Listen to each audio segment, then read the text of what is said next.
What's up, everybody? Welcome to IGN Plays Live. I am James Duggan. This is Tom Marks. Hello. We are playing Battlefront.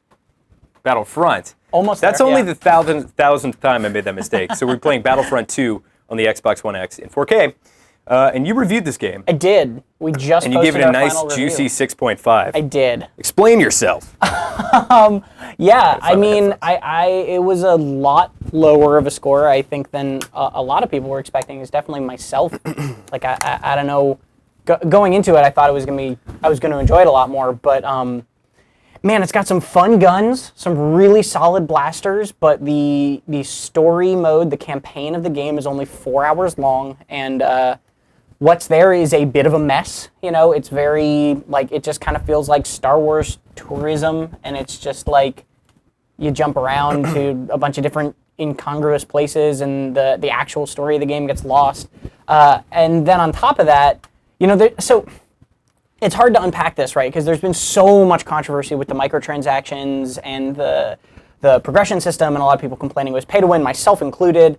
And even when you cut through all that, even when you ignore all of the like month-long conversation that's been going on around it, the progression system makes the game not fun. Like, fundamentally, it takes a pretty fun shooter and makes me not want to play it, because I was talking this with our executive reviews editor Dan Stapleton about how I think the progression system in this game is worse than having no progression system, because it's so slow that what ends up happening is you see all these things that you could have, but then you see like what you're getting and how slow you're getting it. Sure. And so you never, it gives you that feeling like what you're doing doesn't matter, and you'll never have this power that is dangled in front of you, and it just made me feel terrible while I was playing it. Yeah, I think progression systems in general are the thing that has, in gaming, it has seemed to just become simpler and simpler in a reverse evolution of monotony and tedium that is seamlessly interwoven with microtransactions. I think the first example that I would cite, and we're waiting for players here in the match, we may jump out in a second, but the first example that I would cite is PlanetSide 2, which is a game that was a really cool idea. If you played the original PlanetSide, it's basically this like very large-scale battlefield game.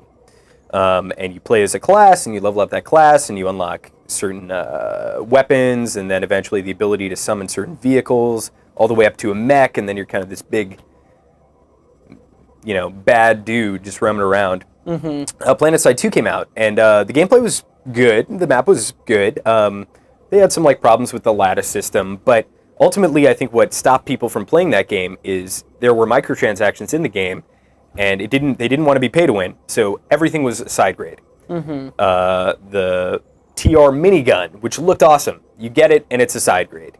Some awesome sniper rifle, you get it, it's a side grade. You basically are at a power level when you start that game that you're going to be for the rest of that game, and it is going to waste your time dangling these carrots in front of you that ultimately mean nothing. And that's not what's going on here. There is a vertical progression, but you were saying it is just not good.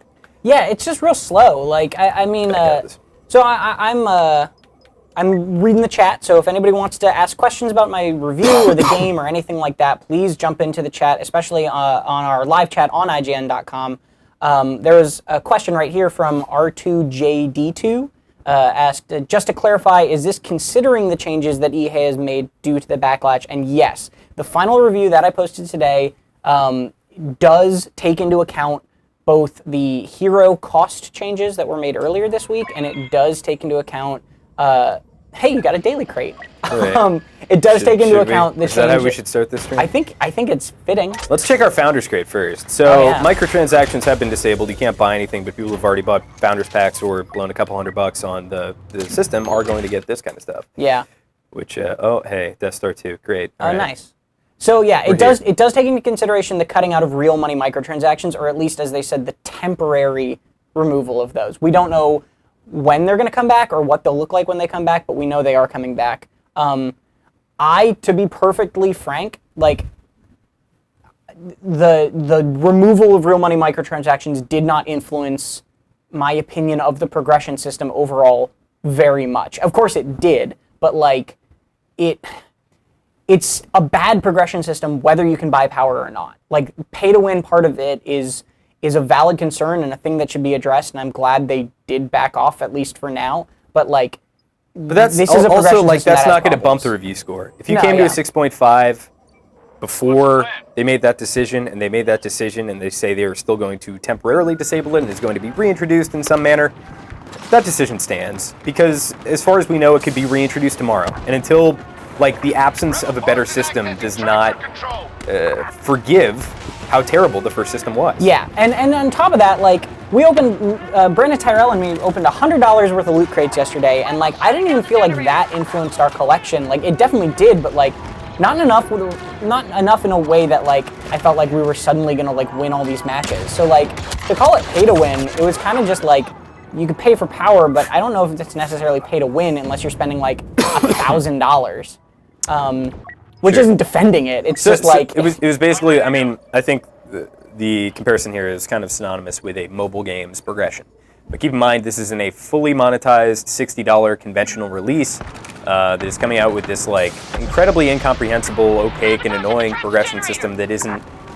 There's some cool stuff in there. Like, I, for one, am playing the Soldier class right now. We're playing on Xbox One X. I play on PC at home, so this is not my account and do not have the unlocks that I would prefer. But yeah, you and me like, are both mouse and keyboard guys. yeah, and also I would like. I mean, I would prefer. I think it's called like Battle Sense or something, but basically allows you to heal pretty much. It just starts regenerating your health right away.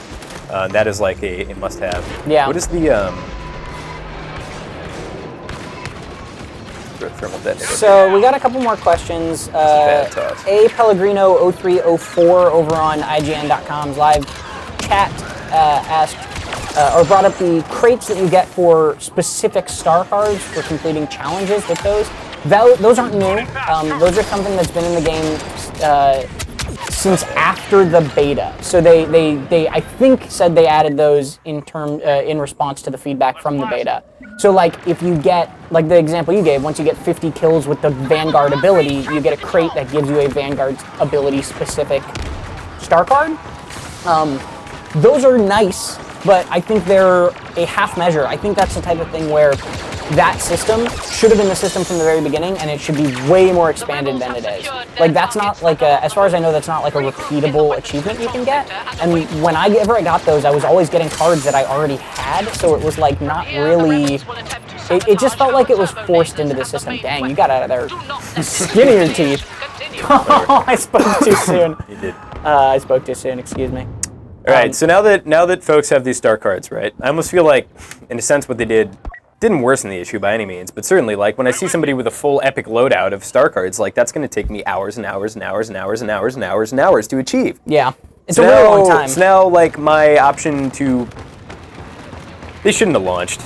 They really should have pushed back the launch. Like, when you fundamentally mess up this much, and progression is like a thing that impacts gameplay, but in a secondary sense. So, I think, so here's one of the things I think that, like, they were considering when they balanced the length of time it takes to get these cards, is I think they wanted this progression system to not be something that you just finish, 3 weeks into having the game, you have everything you want.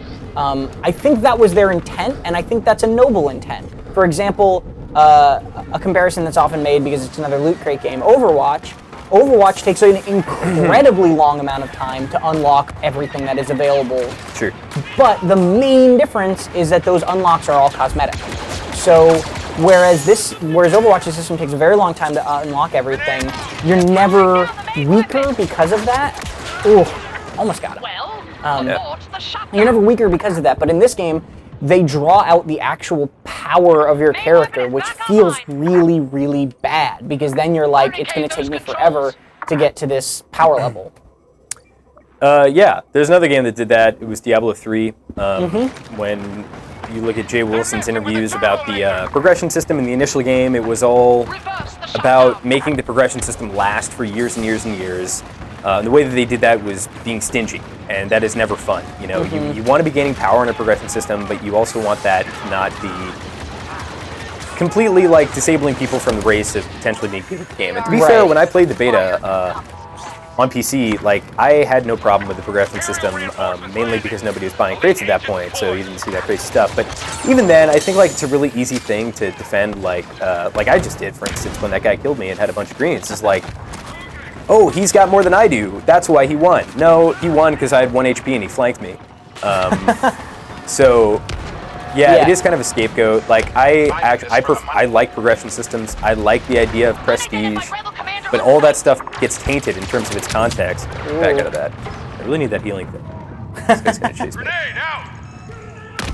Oh, see? That was beautiful. Half of being good at FPS is just understanding player psychology. The other half is shooting people in the face. you got them both. Yeah, it's just all the makeup of a psychopath. There's a question from Twitter. I got flanked. Where's my team? See, this is what you got to do. Blame the progression system. Blame your team. It's not you. All the other factors, dang it. You're really reinforcing some great things for our audience here. Yeah, blame your team. Just get it tattooed on your chest. You can ask questions on Twitter for us, also with hashtag #IGNPlaysLive. The Potato King says, hello, Jimothy and the Pie Man. What do you think of multiplayer in this versus the original? So that's a bit of a complex question, because I think that when it comes to gunplay, I think this game is undeniably better than the first. Like, it feels really, really good. The maps are more varied. It's really pretty, but the first one was as well. Like, I think it has so many things going for it that the first game did not have. But the progression system just makes me not want to play it as much. Or engage with that. Yeah, I agree. Engage with it as much. I think battle points are also an objective. Well, I mean, it is subjective, but I think battle points are a much better system than the battle points. The hero battle point system is great. So, like, from a gameplay perspective, I enjoy this game. That being said, I'm still defaulting back to Battlefield 1. It's weird. Like, this is great for a Star Wars game, but Battlefield 1 just feels better to me. Call me crazy. Also, like, this is another huge part I have with this. Is like, okay, I'm going to go into spawn, and so now I can't go that way, and I kind of have to look at the map and backpedal, and that's just me not knowing the Death Star 2 map, but it's really annoying. There are, like, times where you go to flank, it's, like, out of bounds, and you come back in. They definitely don't, because the maps, I think that's a symptom of the maps being so kind of big, and, like, the objectives move as you go, and so places that are, like, built with a certain objective in mind kind of shift as the map goes on, and then it just kind of becomes a little confusing to navigate. So, obviously, personal threats and attacks aside, which are never okay under any context, in terms of, like, game development and being outraged at a game. Be nice to people. Sure. That aside, I think the reaction was generally warranted. I think the visceral Reddit reaction I was actually very happy to see.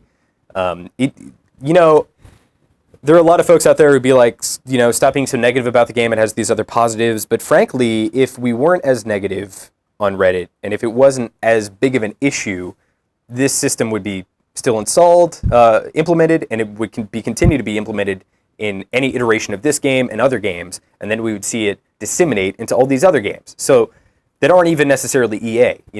It's kind of like being in a class and your teacher's telling you to do your homework, and then one kid takes out his phone. And the teacher looks and sees and goes, well, whatever, one kid has his phone out, that's okay. Like, he probably finished his homework. Then another kid takes out his phone. Then, before you know it, everybody is taking out their phone. And then that one kid who initially had his phone out is, I don't know. What is he doing? What is also not appropriate? He is standing up on his desk and screaming. And this is the most drawn out and terrible analogy of all time, but my point here being, when somebody does it and it doesn't have that kind of reaction, then it becomes okay. And then other people are going to do it because it didn't fundamentally destroy your game the way it did Star Wars Battlefront 2. So I am unapologetic or apathetic, and my gun model is not loaded into the game. We're getting some really good bugs that are really justifying that 6.5 you gave it. I've never seen this bug before, to be fair. But anyway, like, the point with microtransactions is that level of negativity, again, threats aside. Invisible? Is everybody invisible? I think all the models I think are nothing invisible. loaded. We'll just play with this. We'll call it a cool game mode. This is hard mode, yeah. This is Invisible Blast, the new mode. Is everyone actually invisible?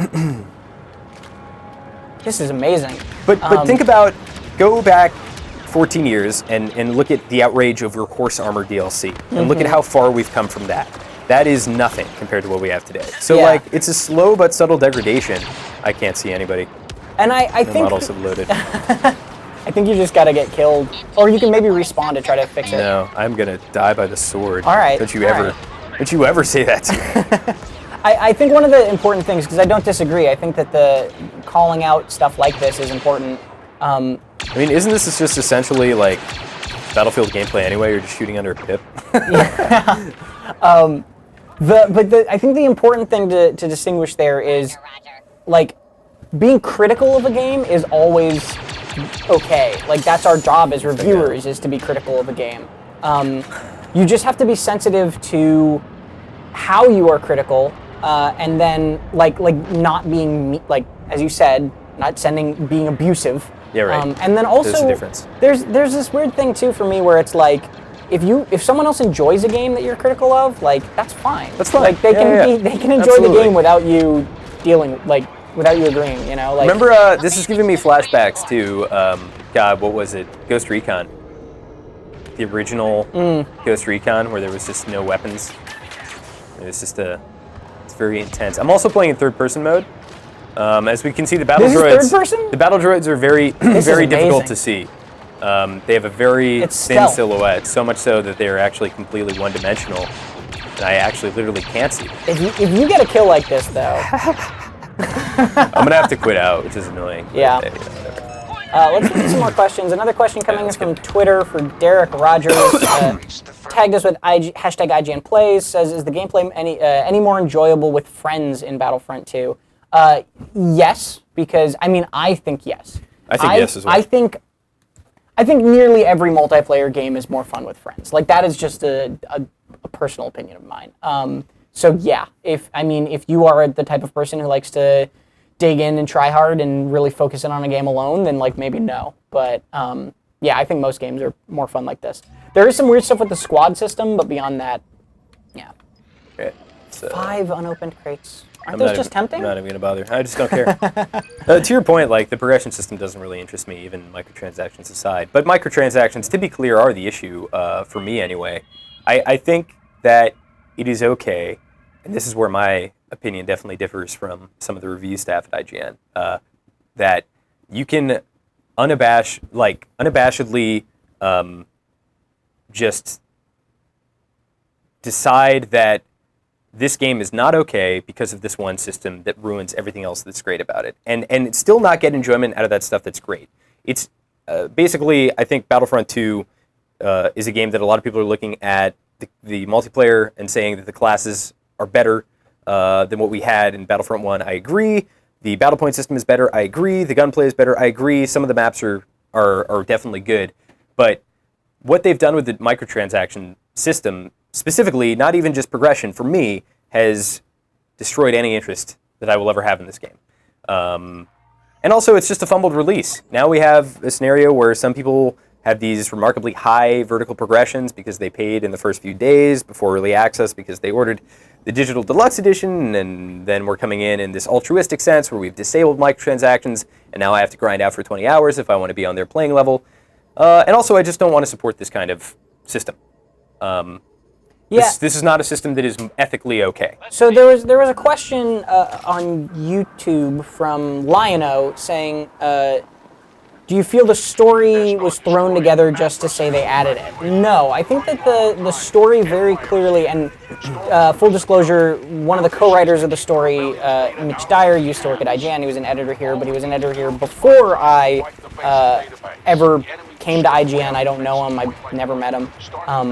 But what I will say about the story is that I think it had a nugget of really good in it, and that was Aiden Versio. I think Aiden Versio's story was like really compelling until the campaign completely ignored it. And then you jump off and do all these other things where you're like playing as heroes, and like it goes down a very predictable path. And I won't say any more spoilers than that, but like, yeah, I don't think the story was just like slapped together to say they had it. I think they tried to make something and then like tried to make too many things out of it, and it just ended up being totally muddled. Also, like all of the press. Nicely done. Thank you. All of the press stuff for the story, like all of the press previews, we're talking about how we're contextualizing Aiden's intent, as trying to give you some context in the Stormtrooper. And by the way, this is something that nothing, with the exception of the Clone Wars animated series, has done well, and that's contextualize the Stormtrooper. You know, as soon as we see a Stormtrooper's face, with the exception of Captain Phasma, they become good.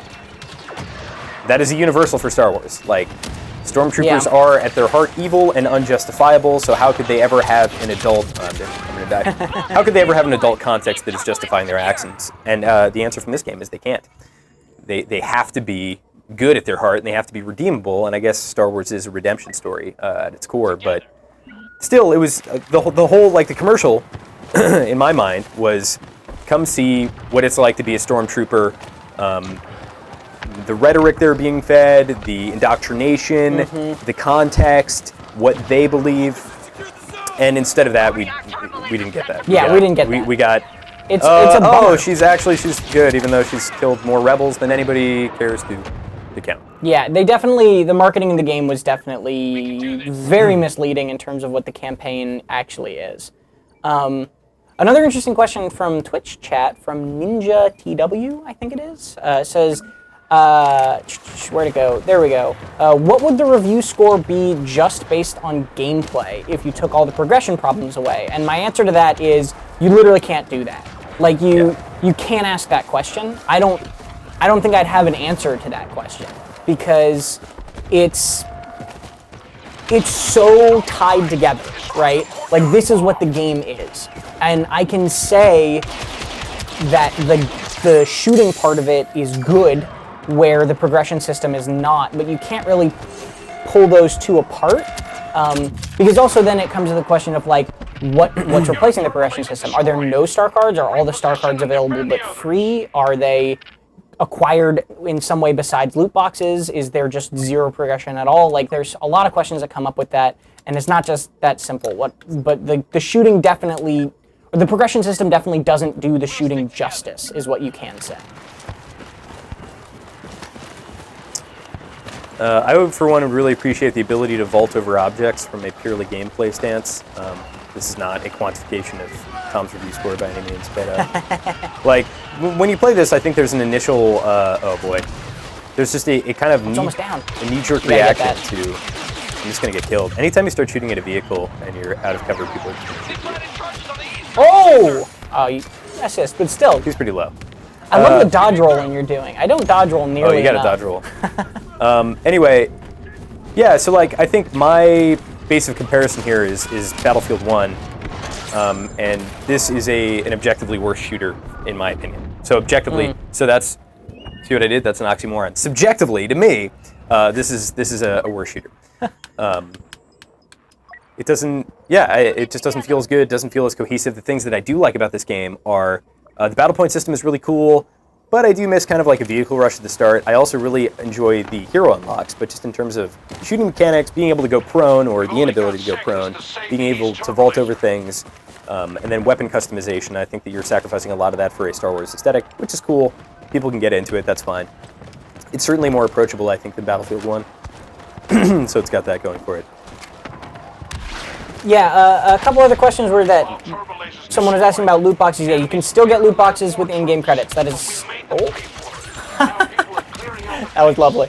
Oh, come on, dude. Almost. Also, if you're used to like an Overwatch level of fidelity in terms of mid-air movement, good luck, bro. Oh, there's a guy. Yeah. I'm just going to die in 10 seconds, so I might as well just get the build. Nice. Did you get that guy? Or? I did. Okay.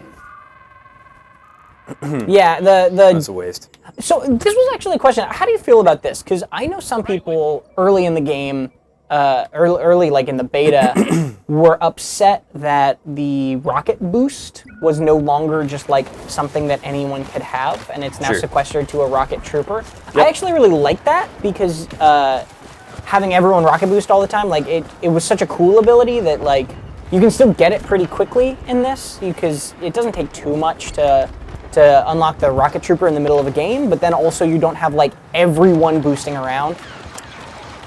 Yeah, I think to your point about a non-fulfilling vertical progression, I think like the rocket pack is an example of a fulfilling vertical progression, or a fulfilling progression in general. So I think if Oh, We had something like that, you know, like the shield and the rocket pack. I think are a cool choice. That you have to decide what your playstyle caters to. I'm trying to think of a game that does side grades and like, oh boy, my dad. Asymmetrical decisions really well. I actually think, to bring it back to Battlefield 1, it's a good example where the weapons you were unlocking are so dissimilar to one another. So for instance, this DLC coming out has the first machine pistol, which by 1918, they had the whole machine pistol fully automatic thing figured out just fine, but what they didn't have figured out was a detachable magazine. So you shoot, a single trigger pull like spits out your entire 16-round magazine, and then you have to jam 16 rounds back into there. So it confers this really interesting gameplay where you win 1v1s if you're close enough every single time, but the reload time is so huge. Oh man, the aim assist really helped me there. That's great. Yeah, I'm not. Aim assist is a heck of a drug, man. I don't do that on mouse and keyboard. That, yeah. I don't dabble. Like, I wouldn't have even seen that guy had my controller not gone straight to his head. That's one of the main reasons actually you're playing today is because I'm terrible with a controller on shooters, man. I am mouse and keyboard all the way. You're doing good. I think you're doing fine. I'm doing all right. I'm sure the chat disagrees, but sure. you know. Given the context, I think we're all good. Question from Twitch chat: can you tell in-game if a player is higher level, more upgraded than you? Only if they kill you. Only if they kill you. Which is another readability issue, and again, like, yeah. you know, there's an interview with Jeff Kaplan where he is talking about Jeff Kaplan being the Overwatch game director. Yes. I should probably contextualize that. They're talking about a progression system that how the hell do I get out of that? Okay. They were talking about a progression system, like kind of a skill tree in Overwatch. So for Reaper, as an example, I'm going to grab this thing. One of the examples was you could either choose to have his Wraith form go twice as long or his Wraith form heal you to full HP. But they realized that was really difficult from a readability standpoint with all these variables and you swapping heroes. There's just too many variables to have a concise gameplay. So they got rid of that progression system. And I think every developer should figure out if a progression system works for the game, and if so, which one.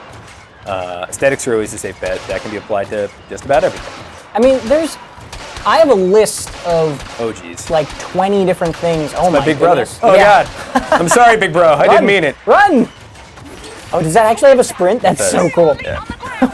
And so these are like repurposed Republic Trooper, you know, from the original trilogy. I like the subtle canonization here. I don't think I've ever tried to sprint as one of these, because usually I'm just like firing while walking. What else do I have here? I have some kind of radar. This thing does a laughably low amount of damage. Back of the head's the weak point, though. Is it? Yeah. See? There you go. All right. Took him down. What is this? Oh, ion charge. Okay. I definitely should have used that. Whatever. We're fine. Oh, hey, look, there's another one. You get another opportunity. And I get the ion charge. So yeah, speaking strictly about amazing good shooters, I played a little bit of Rainbow Six Siege last night. Dude, Siege is a great game. Siege is a great game. Siege continues to just be like low-key, successful, and very fun and consistently updated. Yeah, it had some problems. I love what they did, and a lot of people got salty about this. It's called Operation Health. Yeah. But basically, in lieu of DLC, they pushed a DLC back, didn't charge people for this season, so they get an extra, basically, season of DLC. And they just took 3 months to fix their game, because people were like, fix your game. You know, that's kind of this is broken, fix it, blah, blah, blah. And they were like, you know what, you're right, we're going to do it. So that's great. There was a question on YouTube that I now have lost that was something along the lines of, oh yeah, here, Gavin House asked, could Disney contract another developer now for the next Star Wars game? And I believe the answer is no. They're still under contract with EA for like another 5 years. Sure. And I might not be exactly right on the numbers there. To play devil's advocate here, EA has made some good games, or they've published some great games. Even in the last 2 years, Battlefield 1 and Titanfall 2. I mean, they came out the same day, so that was a problem. Not exactly the same day, right? But like just about. And those were two games that have been well supported. Titanfall 2 has received a lot of free DLC. I go back and play that frequently, and then Battlefield 1, you know, it has this very steady release cadence.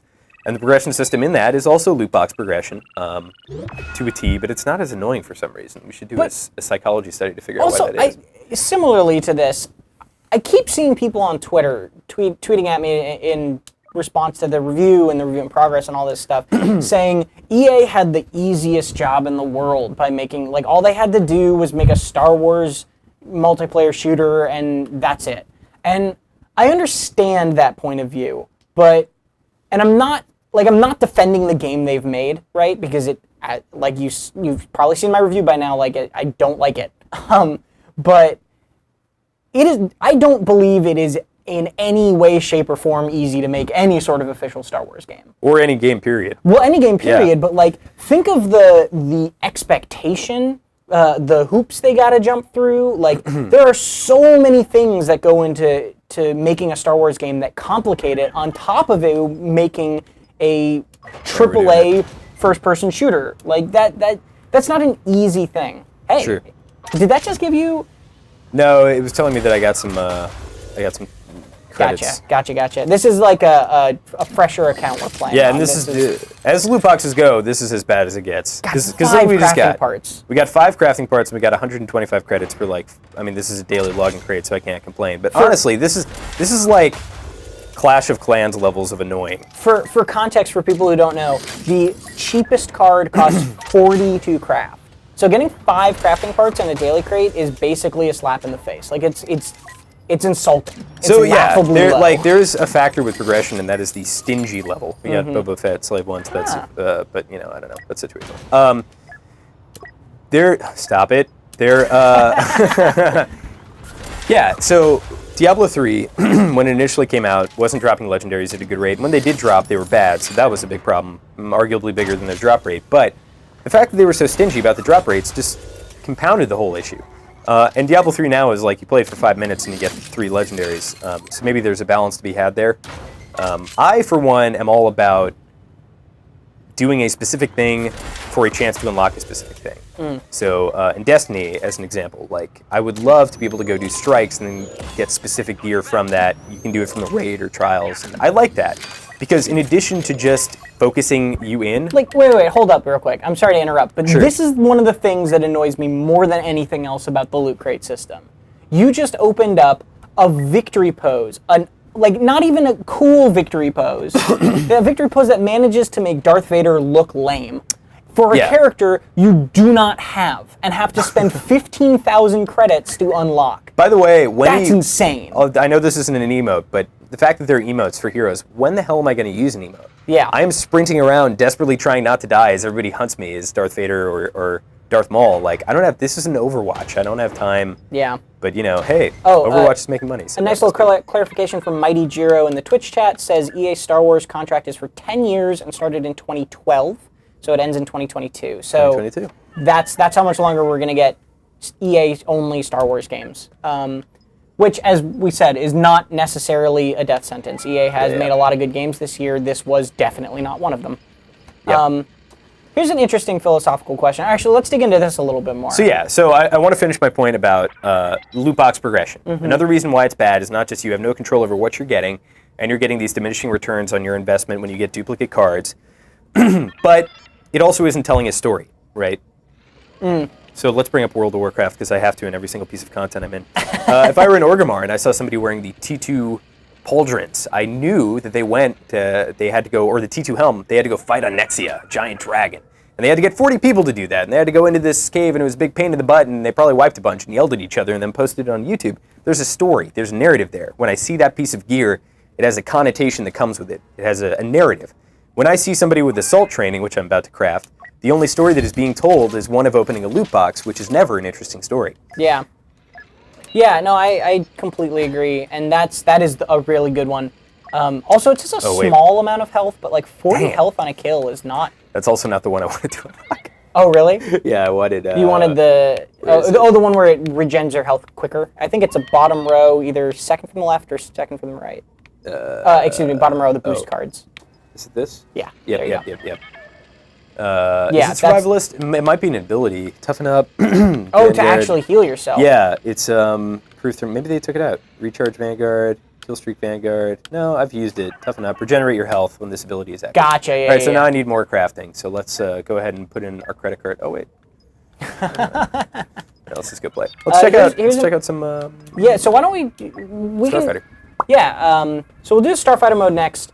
R2JD2 in the IGN.com chat, live chat, asks, what are your favorite heroes to play with? How about you, man? Boy. Yoda? Yoda all day? Yoda's great. Yoda is the worst. I think a couple heroes, I really like Han's kit. I think it's very evocative of who he is from a top-down design perspective. So, like, thinking about what Han does, you know, he doesn't get, like, a backflip, or he doesn't get the ability to call in an orbital strike from the Millennium Falcon, which I feel like would be stretching it. He charges a guy with his shoulder and knocks him into a wall. Mm-hmm. And he's kind of like not, you know, he's not a martial expert. Yeah, but now that you say orbital strike from the Millennium Falcon, I want an orbital strike from the Millennium Falcon. $5. What about you? Who's your fave? So Yoda is like, if anybody played, I mean, I hope all of you have played GoldenEye. What is that? Yoda is the odd job of this game, because he's this big, he's very, very tiny, and every time he swings his lightsaber, he does a little flip jump. He's impossible. He's so hard to hit. And on top of that, he's got 700 health and an ability that gives him 200 more that he can then use on repeat. So he's extremely hard to kill. There's a great video that you can look up on our YouTube or on IGN.com of James getting 30 kills. It was a 30 kill streak, right? It was, yeah. Just insane. So he's really cool. But probably my favorite is Boba. Boba Fett's jetpack is really, really fun, and he has one of his abilities is that he never runs out of fuel, and so he can just keep flying.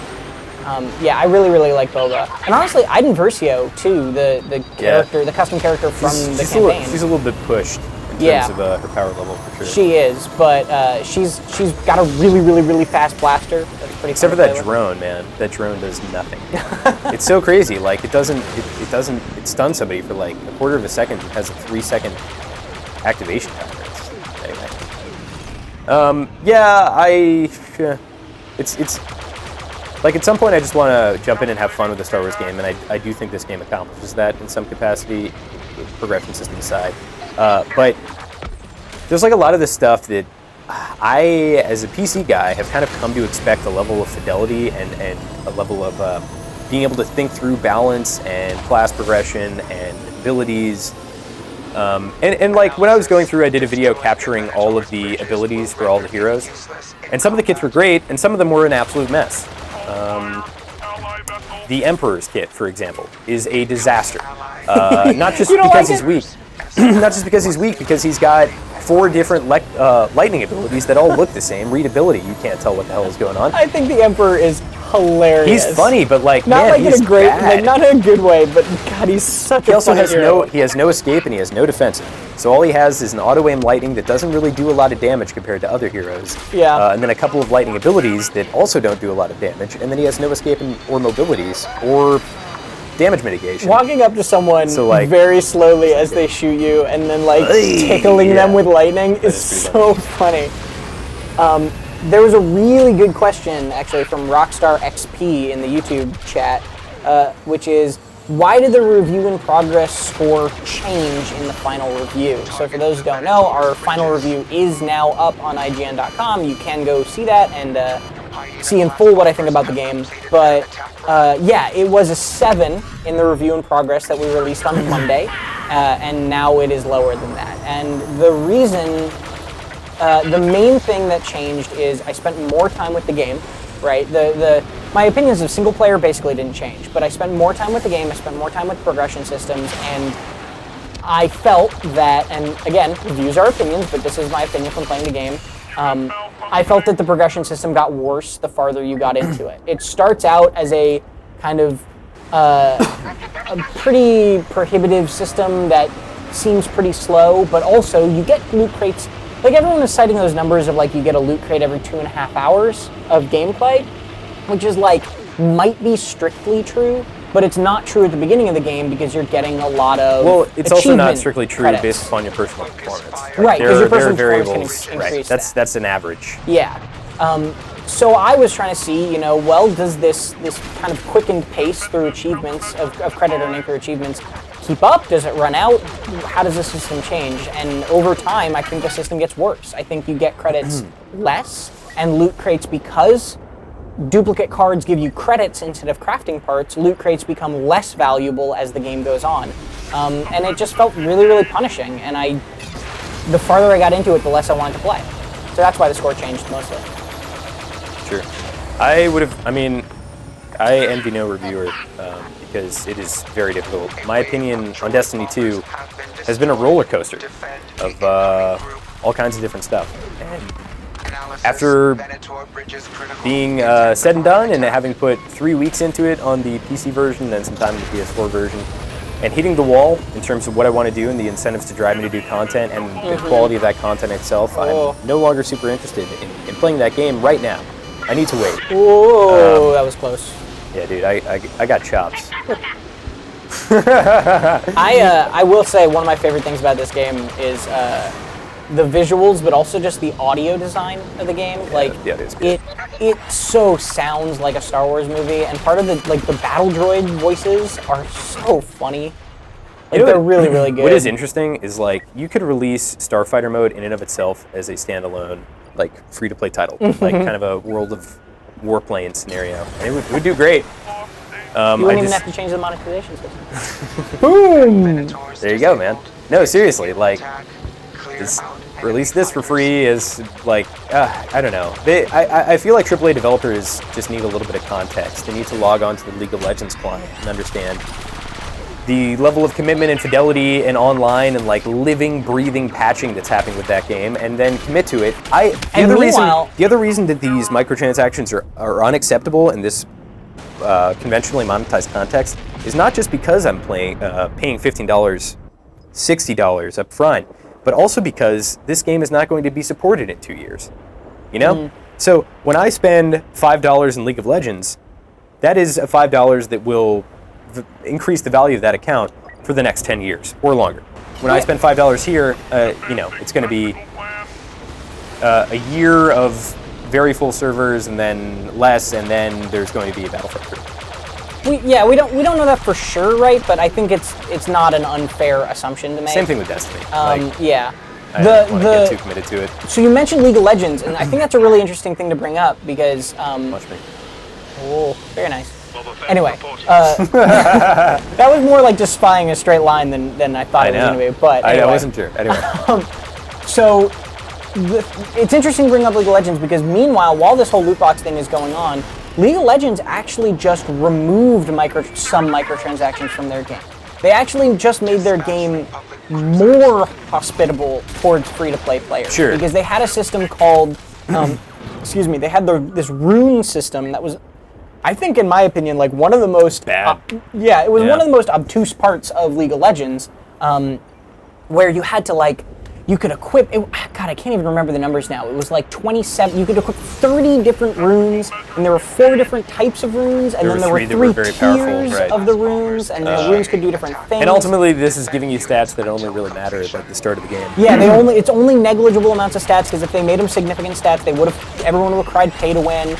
But you needed them at top level play, and it was just this really convoluted thing, and they just removed that system entirely, and now you don't have to buy runes separately anymore, and they're all it has been almost thing. 10 years, though, that it took them to get rid of that terrible system. Yeah, no, I'm not saying kudos for having it that long. Sure. I'm just saying, it's funny to see that developer kind of pulling away from some of the stuff that other developers are currently getting. It's because they have a monetization system that has been in place and they don't have to freak out about it.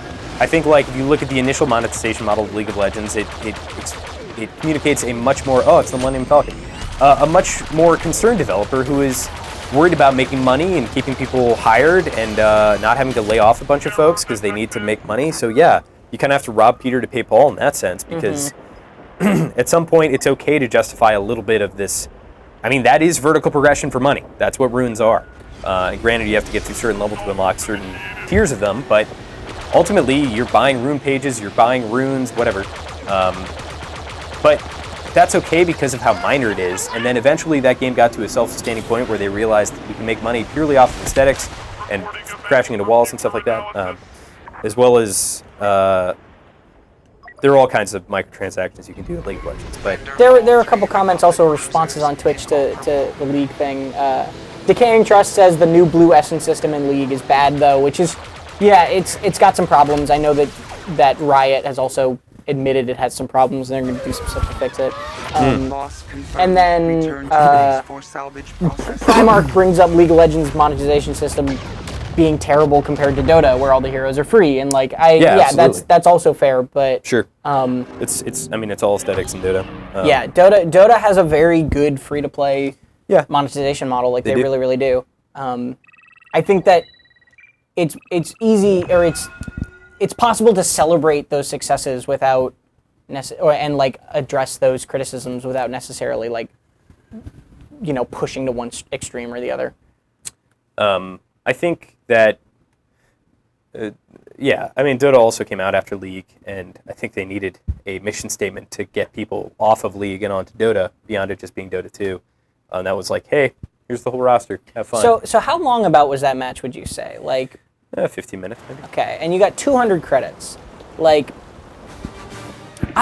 this is one of the things that's really, I think, is a very simple change that they could make to this game that would have a very large impact on how fun it was to play and progress through, is making those performance credit bonuses more clear, and making victory bonuses, if they're not already in the game, more clear. Mm-hmm. Like, you need to finish a game and then see, oh, I got this many credits for what I did in that match. Instead, it just kind of feels like, oh, I'm going to get a certain number of credits depending on how long the match is, no matter what. Like, I've played games or matches in Battlefront 2 where I'll do incredibly well, we'll destroy the enemy, we'll win in 5 minutes, and then I'll get 120 credits because of that.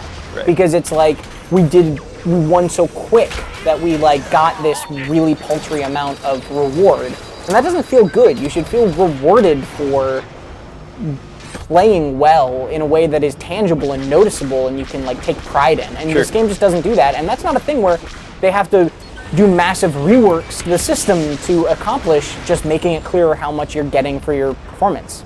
Yeah, it's a number. You just gotta save your thing. Good job, man. Thanks. Yeah, I guess I am pretty good. I agree. I also think that like a lot of this stuff can be traced back down to the AAA, the insane crunch AAA development lifestyle. And look, we talk about games as a service and their prevalence, but the real games as a service are ones that are in development for a very long time and continue to stay in development and aren't necessarily sequels or big iterations. And if they are sequels, like there's a big amount of time, a large amount of time in between each of those games.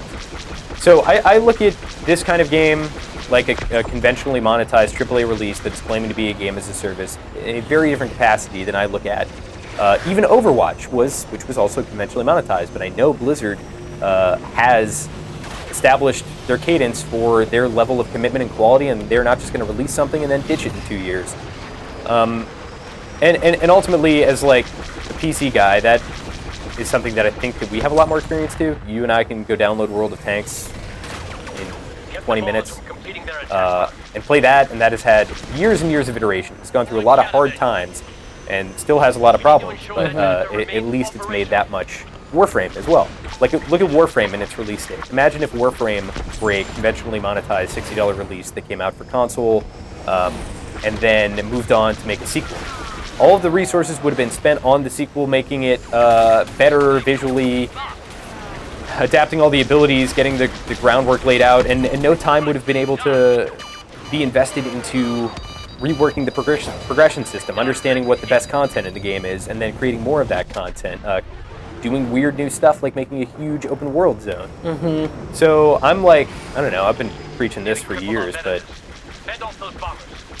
I do want to shout out real quick if we do have our live chat over on IGN.com. If you want to watch and join the chat there, we're taking questions. We're going to create a poll to see what game mode you want to see next in a little bit.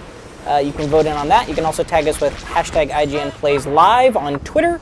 Ask us questions there. We are checking that as well, and I am pulling up all the chats on Twitch and YouTube a bit. But yeah, come talk with us. Ask anything about the game if you want to.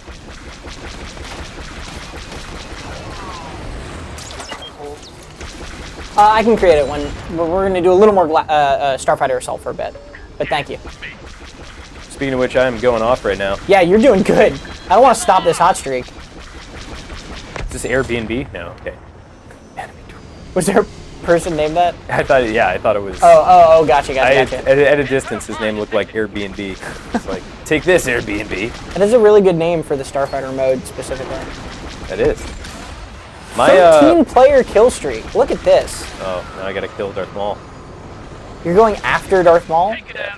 You can still see him in his invisible mode, which I like, but he's still, like, hard enough to... Also, let me just say straight away that the ships that can heal themselves are straight up much better than the ones that can't. I mean, that's a trend with the star card you like, too, right? Yeah.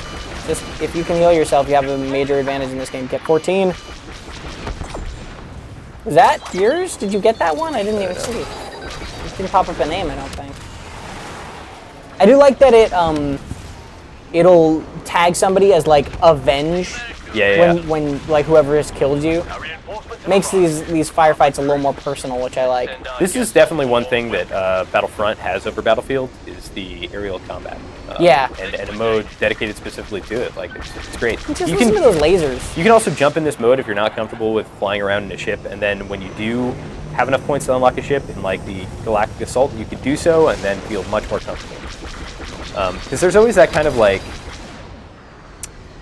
if you jump into a plane for the first time in Battlefield, like you were going to crash, you know? So there's that whole learning curve, so just getting some time in the air is very helpful. Do you ever play Rising Storm 2 Vietnam? Yep. Can't fly a helicopter to save my life. The helicopter flying in that game is so hard, man. Yeah. It's so difficult, and I wouldn't change it for the world because it's great. When you get into that game and you get into a team with a helicopter pilot who knows what they're doing, they are super valuable. Yeah, that's very fun. Mark Medina up in the chat. Hey, Mark. What up, buddy? Oh, Darth Maul. Take that, Darth Maul. I'm going off on Darth Maul. Look at this, and he's just having it. Oh, come on. There we go. Crash. Kill assist. I swear, if you broke down like on a pie chart, like how hero ships die, 90% of it at least is a crash. Hyena bombers have initiated an attack run. Stop them. Oh, you're doing very well here. Yeah. I'm gonna jinx you, but you were doing very well here. I will hopefully have a hero ship unlocked after. You have 7,000 battle points, so I think probably yes. That's the weird other thing is I don't really want to kill myself right now. It's like it's just going well. Yeah, no, don't end this hot streak. The force is strong with this one. Oh.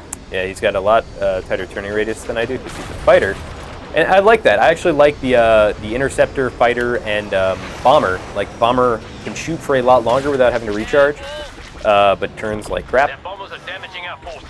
Stop them. Ooh, here's a good question. Primarch over on Twitch asks, what are your opinions on quote-unquote gambling progression systems on a game that will be brought to minors for hundreds of thousands of parents for Christmas?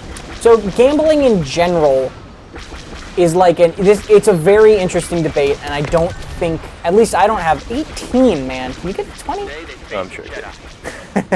Come on, give me the. Why is okay? Yeah, the indicator wasn't showing up. Yeah, like I would love just a target button. I think that's an ability. Oh, is it? Yeah. How much? How many dollars?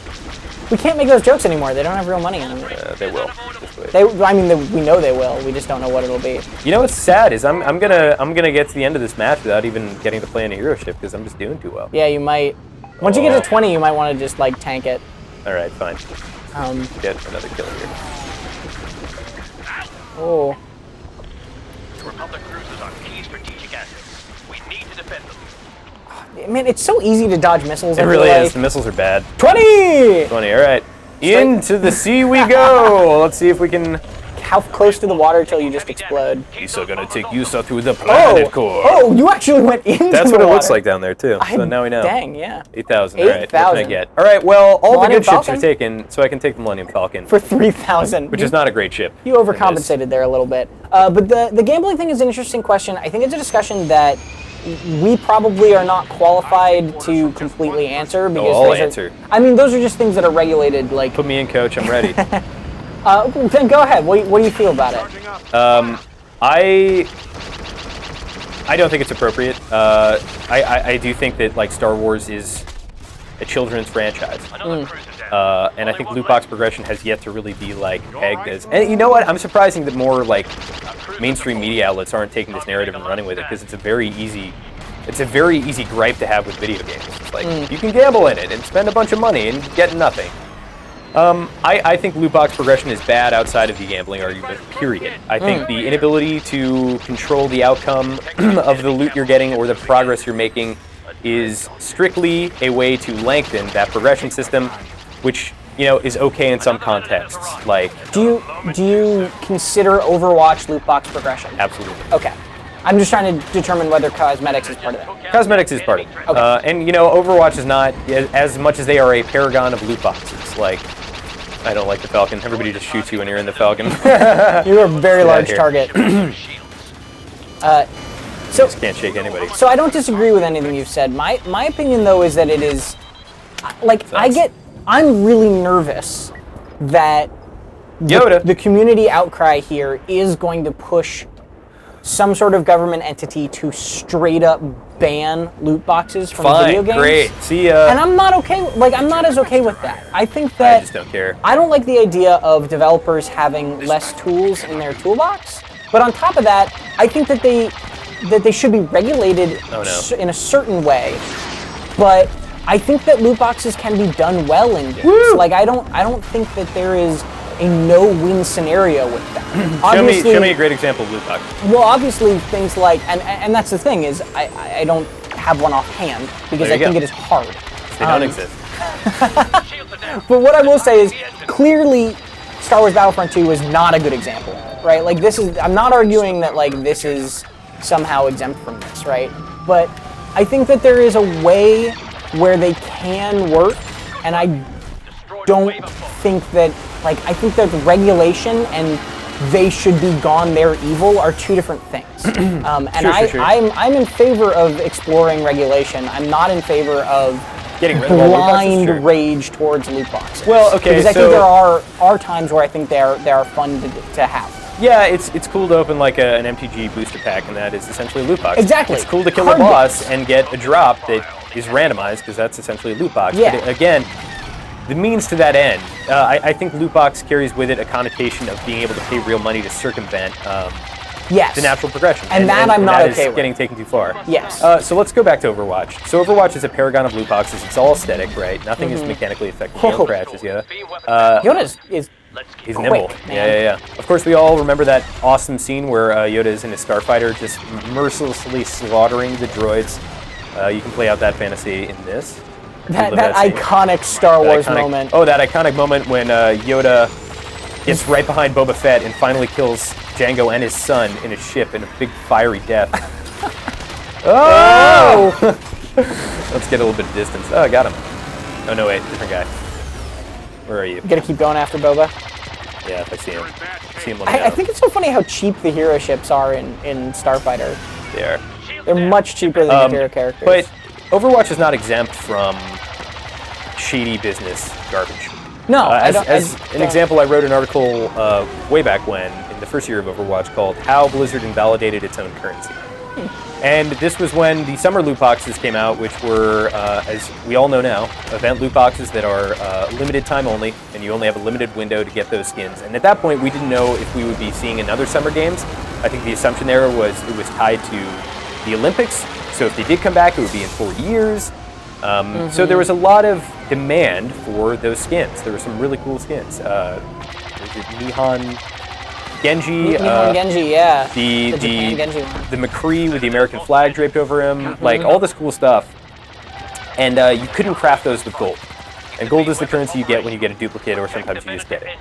So it's like the equivalent of what's it called? It's credits. Yeah. But anyway, you weren't able to craft those with gold. So that was Overwatch's loot box progression at its worst, which was you had, if you wanted something, you had at some point to spend money in an attempt to get it. And I remember sitting there having spent $60 for a video for IGN, which I probably expensed. And then I just wanted that McCree skin, and there was no way for me to get it. Yeah. I had completed all of like the dailies or whatever. I had been playing forever. I didn't really want to play anymore. I just wanted that skin. So I spent another $20 and still didn't get it. This is a close match. This is. What is my team doing? Starting to run out of ships. Blame your team. Keep Let's go back to the blowing basics. up. We can win this. Basics of the James Duggan's Guide to Being Good at Video Games. The engines are exposed. So yeah, so I don't think like let's look at Overwatch and be like, oh, they're so great and loot boxes are fine in Overwatch. I think there are still problems with loot boxes. To be fair, though, they did. Oh my God, 0-0. Who knows? Yeah. of What? Ah, come on. course. Hey, when you play Battlefront 2, you lose every time. This little secret. Just kidding. I'm joking. To Overwatch's credit and to Blizzard's credit with that game and that controversy, they did recognize it and they did change it from every event going forward. Sure. So now you can buy them with gold. I don't disagree with the fundamental of anything you're saying. It's just they did. That is a situation where a company very much recognized what their community was saying and responded accordingly. Which is nice. I also think there are some things that are tied to achievements in Overwatch, and that's some of my favorite content, like the cute sprays for getting a pentakill or hexakill with someone's ultimate are really fun. That's a cool way to tell a story. Again, the progression should be about telling a story. It should make you feel cool, both in terms of the gameplay and in terms of how you acquired it. And I think that is the second part especially is something that we have lost sight of entirely in terms of progression. Can you go to scoreboard? Yeah. Oh yeah. No, I can't. Okay. Never mind then. Oh, wait, yeah, I can. Like, look at how good I did, and still I'm only number 3, and you yet got we lost. 40 eliminations, Sure. right? The most in the entire game. And if you go back to personal now, go to that tab. And they still won.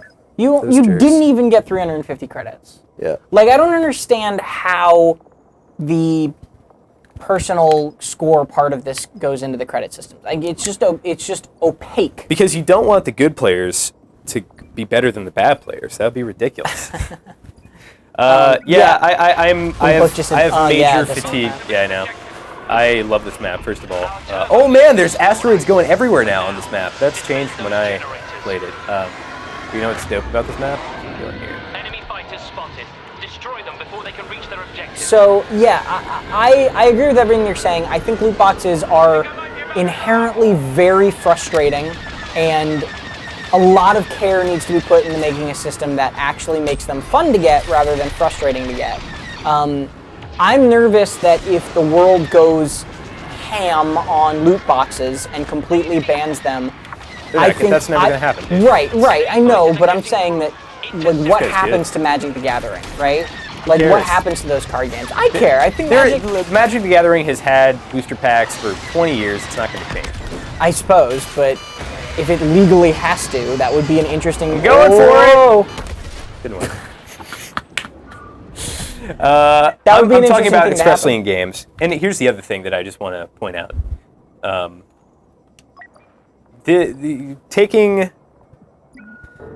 Taking skins and applying them to a different game generally works because it's only aesthetic. Taking loot boxes and applying it to a different kind of design, I don't think a loot box it's not a cure-all. It's not something that can be adapted to every single design. I think 100% agree with that. As a designer, you have to look at your game. Oh, they're invisible again. The models are not loading. Yeah. Oh yeah, you can only see the little thrusters. That's so cute. So I'm basically just shooting a red rectangle. So in a way, we haven't evolved from asteroid. I'm just joking. I'm joking. There we go. Anyway, so like I think you have to look at your game and understand what are the things I can monetize, what are the things that I can have progression systems in, what is appropriate, what makes sense, and I think League of Legends, as much as people will say Dota has a better system, which it does, this is a good example of that, right? Every hero ideally should be balanced, and that is an ongoing process to make sure that heroes are balanced within their roles. So the idea of them being able to be purchased with money is not a bad thing because you were getting something different as opposed to something objectively better. And also, like, I don't know, man. I'm just tired of not having anything to grind for. All the grind is a loot box, and I just don't care. I become apathetic. All right, let's do it again. Here's going to be the goal of this one mission. You ready? I'm going to do 180, I'm going to hit the thruster, and then I'm going to get inside this ship. We're going to go nuts. I'm going to do a hard right here and go back in because it's a dope. I'm dead. Do some of this. I'll try spinning. That's a good trick.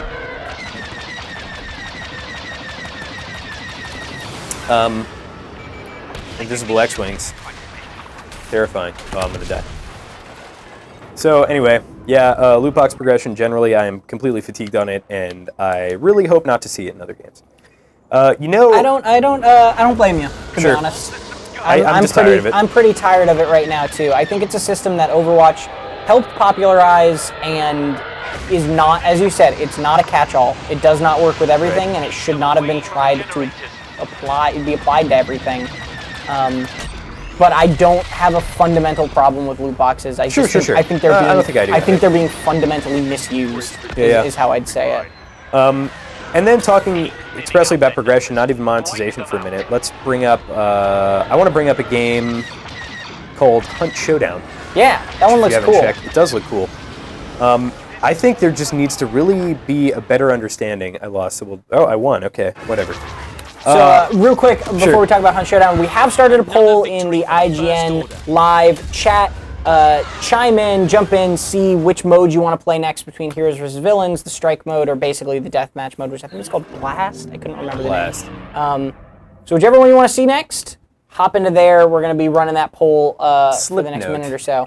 That gentleman's name was Slipnote. Not Slipknot? Not Slipknot. Slipnote 6976. Oh, lovely. Very cute. Yeah.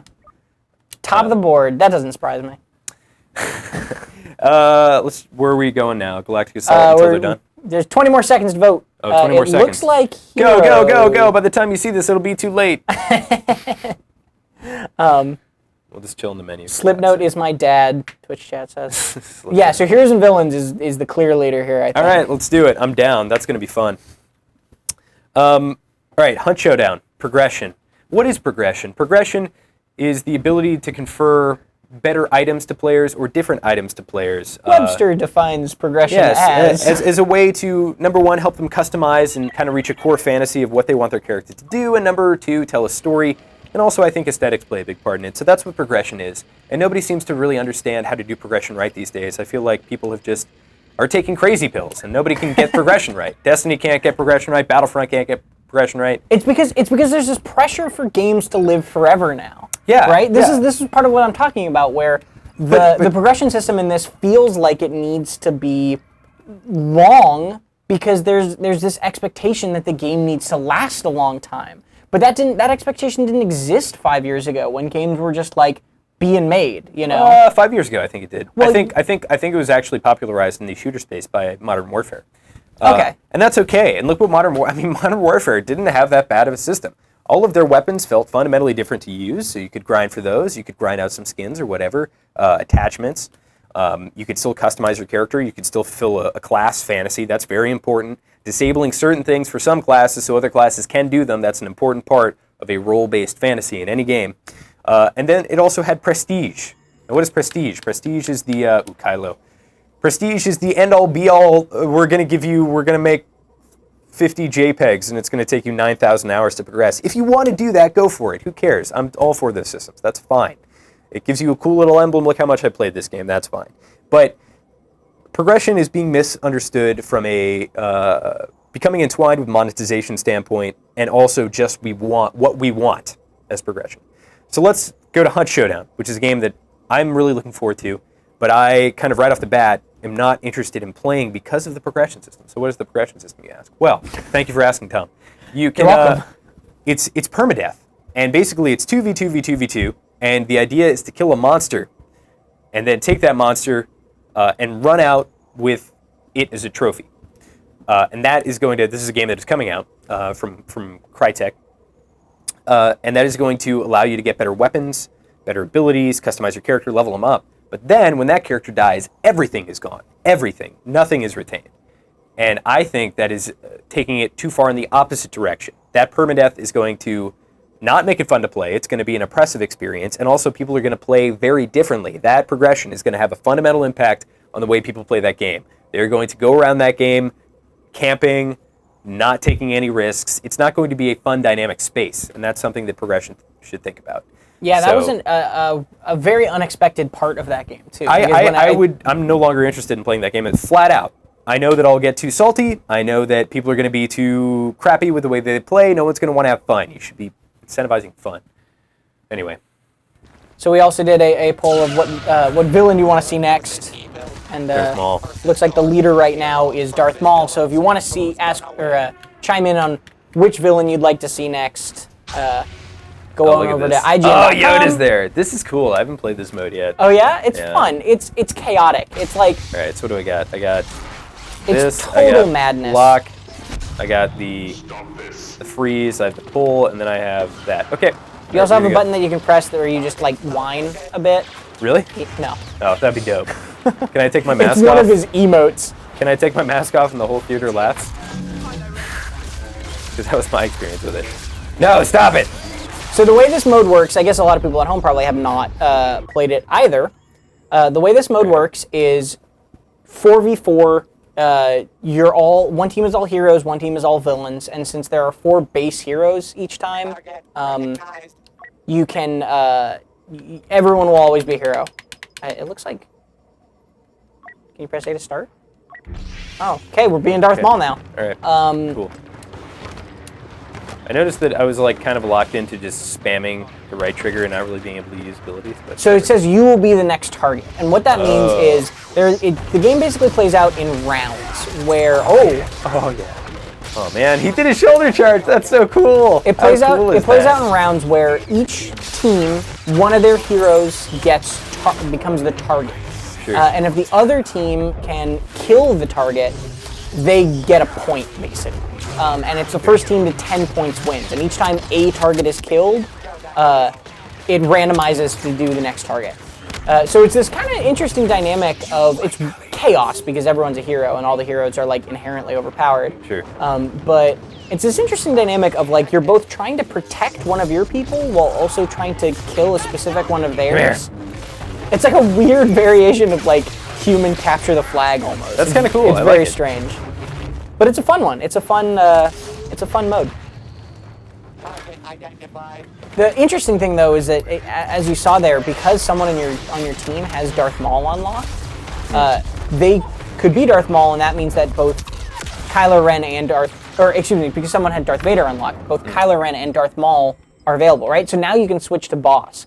If no one on your team has extra heroes unlocked though, there's only 4 base available, and you'll never switch heroes.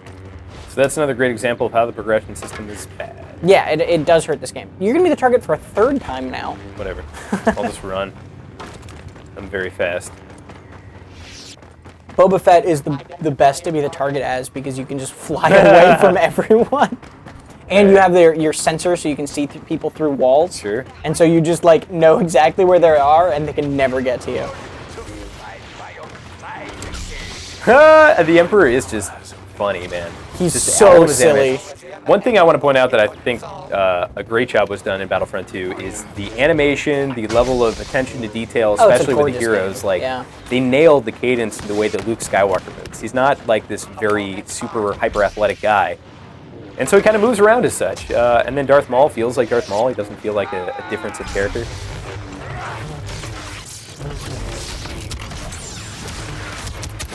Bosk is boss, Kanze Kage says in the IGN chat.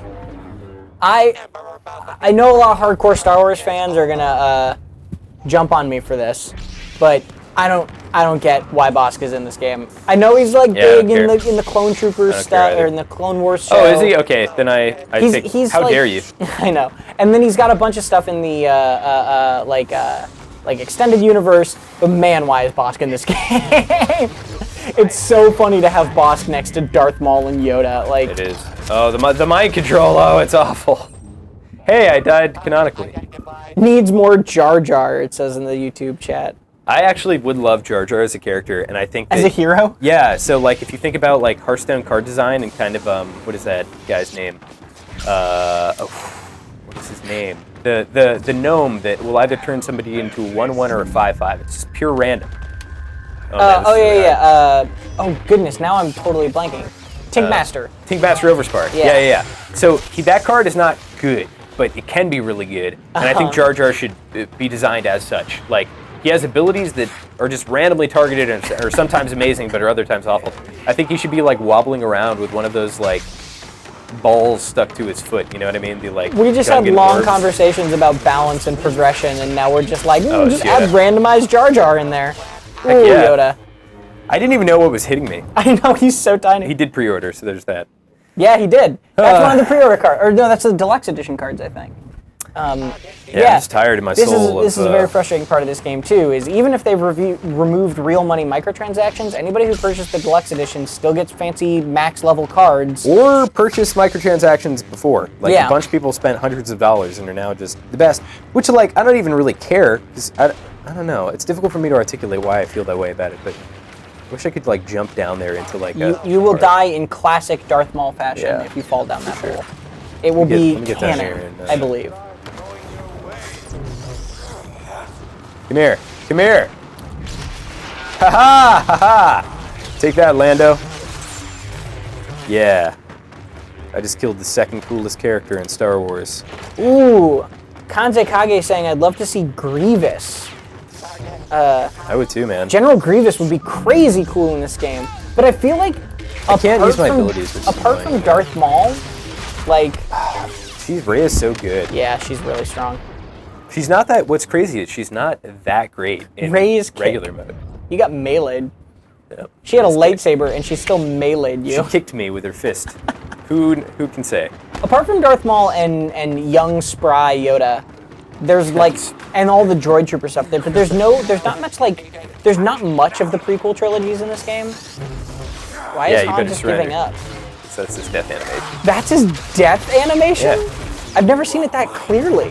Yeah, it's just like, whoa, no, it's good. Like, even the death animations, I think, are good. I just killed Yoda as Darth Maul with a wreck. I'm gonna jump! Oh, I messed up. I done goofed. Alright, let's change our character here. I'm Bosk. No, Bosk is gonna be awful in this mode. He's not gonna be good. Yeah, Bosk, you go back and you watch Bosk and you realize it's just a man in a mask with not that great prosthetics. So here's my, you got your pitch for Jar Jar. Here's Stop my it, Darth Maul! Oh. He can't not fall as Darth Maul. He just gravitates towards giant It's pits. his destiny. This was your destiny. It's basically that. What is that? Final Destination. So here's my pitch for Jar Jar. You got your pitch for Jar Jar. Okay. Here's my pitch for Jar Jar. All right, go. He's a hero that is available from the beginning at all times for every character, but there can only be one of them on the entire battlefield at a time. Ooh, I love it already. He costs 0 battle points. I love it. So anyone can spawn in as him, and he has no weapons. Is he So one good? person on the battlefield at a time, What does he do? he is Jar Jar. But he screws stuff up, right? Like One person on the battlefield at a time can just be Jar Jar. So it's like just for jokes? Because I think Yes. he should be actually better than like a base trooper. And I like the idea of one person being able to be Jar Jar, who has like double the HP of a base trooper and can kind of like fumble around and get some kills in a very Jar Jar way. Like he'll automatically kill, like he can't be damaged by tanks or something, like they can drive over him Yeah. and like all these little references. Or it's like a Stratego. Is that Stratego? I don't. Stratego. Where's my lightsaber? It's gone. Somebody took my lightsaber, and now I don't have it. There it there is. you go. You threw it, and it just never stayed. came back. But I was still like this. I think you should be like the Stratego assassin, where one person as Jar Jar, after surviving with him for 2 minutes, unlocks an ability to instantly kill a hero. And when he kills, it's got to be a Jedi. It's got to be a Force user. Right. And he can be on either side. And if you survive for 2 minutes, you get this. And he goes, Maxi, big the Force. And then the hero dies flat out. That was a close match, man. Yeah. 9 to 10. Let us know your pitches for Jar Jar. Yeah, tell us your pitches for what you want from a Jar Jar Binks hero in Battlefront 2. I'm sure they're going to be lovely. Who else do I want? I want Bugale from Rogue One. Jabba the Hutt. He squirms around very slowly and doesn't really do much. And why is he even there? Nobody can say. I want Sol Guerrera. Okay. Max Rebo. Yeah. Max Rebo, where he can't really move, but anybody in an area around him I want gets like a buff, like I want Bard Cassian. style. He can only kill his friends. He can only kill allies. You think Dooku is someone they'd ever put in this game? You probably. Yeah. Dooku could go in this game for sure. I feel like Dooku's pretty generic in terms of how it goes. His lightsaber's like a little bit bendy, so whatever. that's super different. So yeah, this is Star Wars Battlefront 2. I think I think a lot of the gameplay is very fun. To be frank, I think the Starfighter mode, this was really fun, and I think Galactic Assault. I think if you're a Star Wars fan, there's a lot here. I am completely fine bashing this game purely based on the context of its microtransactions, which, thank goodness, I'm not an IGN reviewer, because that would not be okay. But as an editorial producer here, I'm fine with saying that, because, like, frankly, this should not continue. This kind of predatory monetization should not continue. It's not something I want in my industry. Hey, if your game costs so much that you have to put these kind of predatory things into your game to make it, maybe consider some stylistic changes.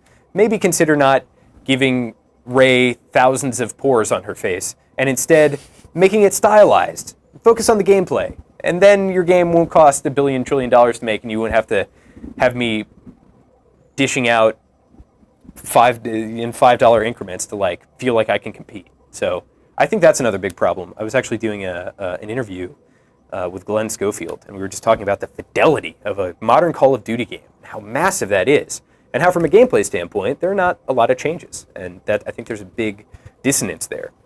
And if you were able to execute on your design vision like an indie developer with relatively low resources, with stylized graphics, or making some sacrifices, I think we'd see a lot more interesting, unique gameplay. Yeah, I wonder. Opportunities. I do wonder how much of like current AAA game development culture is just like the beast feeding the beast, where it's just like it got so big, it had to stay big. Absolutely. Right? Like, I think it's interesting. What makes me hopeful is that like this is the first time I can remember where that conversation has been had. Right? Yeah. Like this is the first time in a while where like people are actually talking about this in terms of like, man, really like. Does the games need to cost this much? Busk still looks like he has a prosthetic mask on, except when he that opens his lick mouth. was so unpleasant. It was. I'm Busk. This is the worst ability in the game. You ready? That's it. There it is. But if you hit someone, it does damage. Yeah, right? barely any. You can't cancel it early. You can't come out of it. A lot of the abilities feel pretty clunky. Like that's an example. If that were in a MOBA. Or a Blizzard game, you would have, I'm gonna die. That is a mess. That's how Rey dies if you haven't seen the new film. I don't know what you're talking about. This is a MOBA. It's a multiplayer online battle. But anyway, like you would think through these abilities a little bit better. You're not wrong. So you would do that. Disregarded that so fast. You would do this ability you would charge and you'd hit it again and it'd be a big AOE around you, kind of like Chewbacca's thing. So I don't know. Like, and that's the kind of like lack of fidelity and like general design savvy that I'm referring to. Like, there's some kits that are really great and really inspired, and others that they just don't seem to really give the crap about. Or like, there's a mode where they don't. Haha! What are you gonna do now that all your controls are? Oh, you're just gonna hit the right trigger? Okay. Good point. Zoog2112 in the chat in Twitch chat says Jar Jar should suck the life out of characters within a certain radius of him. He just has a big AOE that just drains his allies' will to live. Getsuga24 says Jar Jar is actually an alternate costume for Dengar just to troll Altano. Oh, that's funny. Those are both good ideas. Those are both great. 10 out of 10 ideas. IGN. All right, Yoda. Yoda's got a great kit. When I saw Yoda in the film, I think my first thought was that guy's probably got a really good kit in multiplayer games. And I was right. Here it is. The Potato King says on tagged us with Here. hashtag IGN Plays Live on Twitter, says my Jar Jar pitch, the villain team can play as him and run around screwing up everything for the good guys. I like it. I like all of those pitches. So here's how lightsaber combat works in this game: is as fast as you possibly can, you tap the right trigger, and you hope that your connection is slightly faster than theirs, because every time that you tap the trigger, it re-ups. So if you've ever experienced Halo 2, a sword fight with a host of the match, it's basically like that, but think about that like 40 times in like 10 seconds. You're the target, careful. So yeah, it's real. It's not great.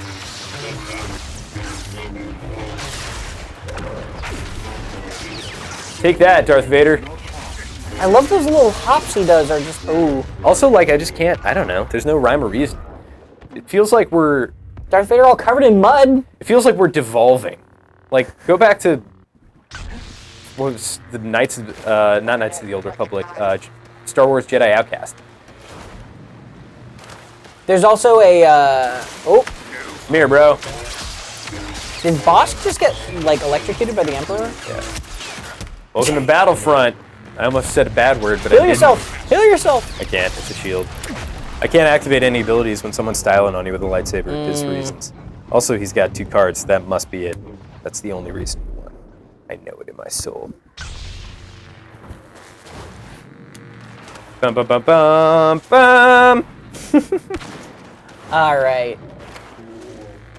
Oh wait, does this give a shield to my allies too? I guess it does, huh? All right, take a shield, Ray. I think I've got this. Yeah. I feel like one Star Wars game that doesn't get like enough love, at least in my opinion, is the Jedi Academy. Oh no, wait. No, That's all- the. I'm getting choked. Oh my God, that's so depressing. That's very funny and not canonical. Oh, Yoda. The Force Unleashed games. Yeah. I think the Force Unleashed games had some really fun lightsaber fighting in those. Yeah, they're like arcadey brawlers. I mean, They also had really good like force abilities where you could like Yeah. pick up a dude and like swing him around and he would ragdoll. Like I thought that stuff was really fun. I really like the rhyme or reason in Jedi Academy. It felt good. Here, bro. Oh, Yeah, get stunned on, you nerds. now you're not hating on the Emperor. Yeah, that's a good point. Maybe he's good in Heroes and Villains. I don't know. He's definitely silly, regardless. When you hop with him, he kind of like floats and does like a little hop. It's very Whenever I funny. see Darth Vader running, it doesn't feel canonical. I'm like, you're undermining his character. Devil Corp Stock He's in just the live supposed to chat on walk. IGN says the best Star Wars game was Shadows of the Empire. I love that game, so I'm at least not going to disagree with you. Take off your rose-tinted goggles and we'll have a discussion. The IG-88 junkyard fight, memorable. Oh, man. I'm thinking of the Hoth fight. The Hoth fight was great in that game. It was a good game. It just wasn't. Yeah, no. It's all right. Anybody? That's like bringing up GoldenEye in the best shooter category. I had to. Uber Mikey B on Twitch asks, does the console version of this game have split screen PvP or Galactic question. Does it? Conquest like You the original reviewed the Battlefront 2? No, as far as I know, there's no split screen. That's a disappointment. And there's no Galactic Conquest mode, which was a favorite of mine as well. From the Oh, that was great. Yeah, Galactic I Conquest forgot all is about great. that. They actually got asked about DICE got asked about Galactic Conquest in their Reddit AMA. Sure. And they gave a very non-committal answer, but they basically said anything's possible. We just want to make sure that it's like up to snuff for modern standards, which is, I guess, a fair answer. Yeah, but, that's probably pretty tough resource-wise. yeah. So I would love to see that come back, but I don't think there's any immediate. It sounds like there's probably not any immediate plans to do that. You know what I also think? We've talked a lot about that. Oh, that was awesome. Did you see Boss go flying? Yeah. I'm gonna get styled on though for sure. I'm just trying to. The joking is so sad with Yoda. He's such a tiny old man. So that dude has 2 Kylo Ren Yeah. max out cards. That's the only reason he won, Tom. Not because of me. or Not anything because I've done. you got choked out Not by 'cause Darth I got Vader. choked out by Darth Vader. You should try some Han Solo. I was trying, but okay, now it works. I'm here and I'm drunk. The voice they got for Han Solo ain't terrible. Not awful. No, I like it. Some of the voices are really bad. I think the Kylo Ren and Darth Vader voices are Watch yourself, all right? embarrassments. Actually, did you hear him? It was good. Yeah, Whoever, good job, voice actor. So I just shoot, but he just deflects, which is like pretty much that scene from Empire Strikes Back. So you know why these guys would ever interact in this capacity is anyone's guess, but I'm gonna shoulder charge him. Hey, this is like the movie. That went exactly like I thought it was going. Did you just piece that together? I did. It's just like the movie. I died canonically again. Spoilers, but You come probably on should now. have seen that by now. Come on. 2 years is I feel like a pretty okay statute of limitations on spoilers. I need a shot to steady the nerves. Can I voice EA? Can you have me voice Han Solo next time? Okay, in terms of microtransactions, I'd buy that voice pack. If there was the James James voice Duggan pack. as Han Solo voice pack, I would I would $20 easy. I'd Oh, no. pre-order it.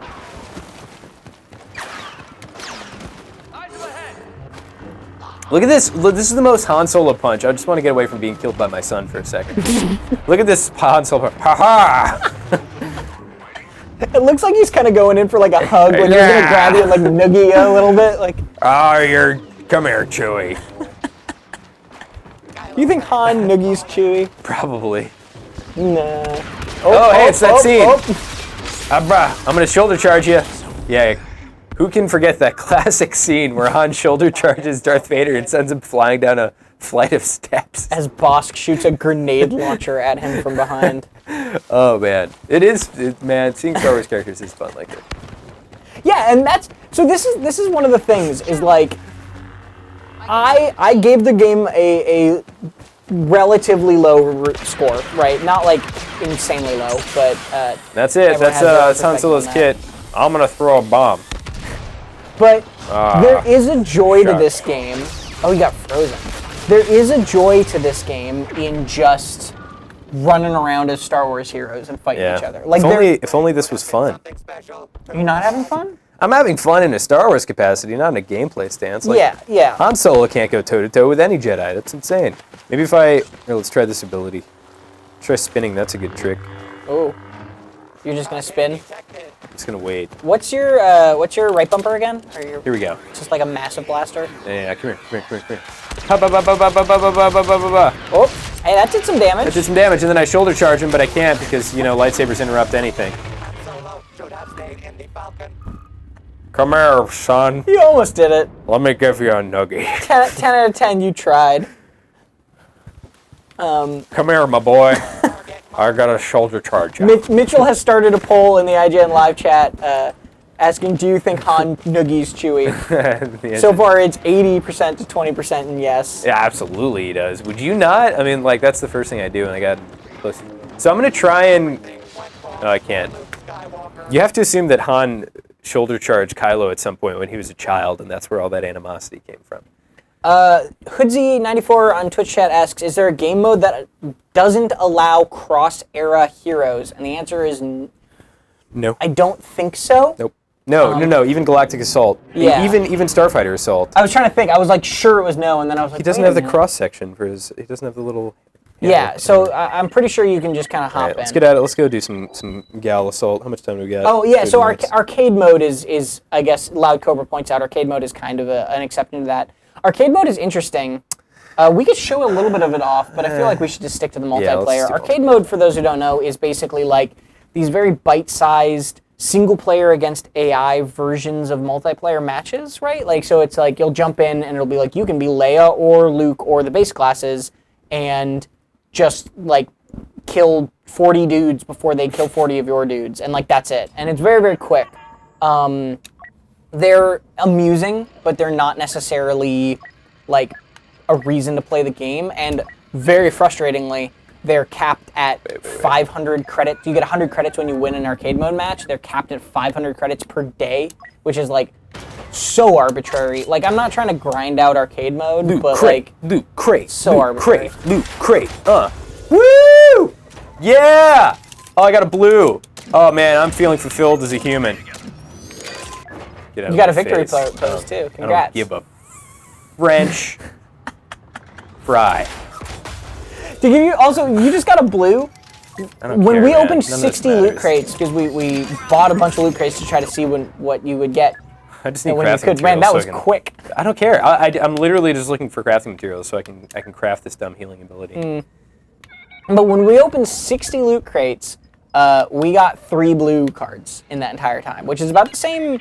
Wow. Same. I've already gotten 3 blues. Yeah, it's about the same amount as like a Hearthstone Legendary in a card pack, like which is very low. There's no card art. Okay, there is card art for that card. Is it possible to 1v1 with your friend? No, I don't think. I don't think there are custom servers. But Also, yeah. like the other thing to point out here, and a big differentiator between this and Battlefield is the ability to browse servers and have your own servers. All right, so it's toughen up, right? Okay. Let's do that. We're going to craft. We're going to confirm that craft. Then we're actually going to upgrade it further. Come on. I'd buy a loot box if there was a whiskey ginger in it, for sure. Are you still being Han Solo? It's my Han Solo. All right. There was a question earlier, actually, that I missed on, I think it was Twitch chat, where someone said, Duggan, how's hotkeys? Oh, it's Can we dope. talk about hotkeys for a bit, man? Let's talk about hockey. Hotkeys. Yeah, we started a new show that the second episode just went live on IGN today. Yep, check it out. Hotkeys. Hotkeys. With Duggan and myself. Not hockey or hockeys or hotkeys. The intonation is very much hotkeys. Hotkeys, 2 words. Yes. As I've been told by my producers. Where we just break down like the best kind of games to play that week. We try to find some games that you maybe haven't heard of, haven't seen, that are good and worth seeing, and also just break down like kind of some big things. So like another big thing that happened this week on this week's episode is that StarCraft 2 went free to play this week, which is really, really cool. Yeah, good way to find some new games. We do a Let's Play in it. It's a lot of fun. I've been wanting to be part of a show like that for a long time, something that I've been trying to do and that I've always wanted as a resource as a gamer and a PC guy, is just to get some like kind of off-the-radar picks. There's some things that don't expressly come to Steam.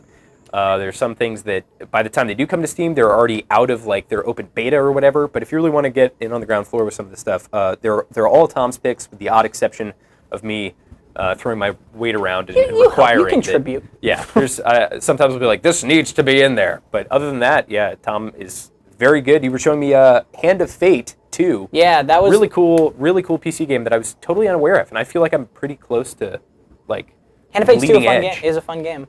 PC gaming.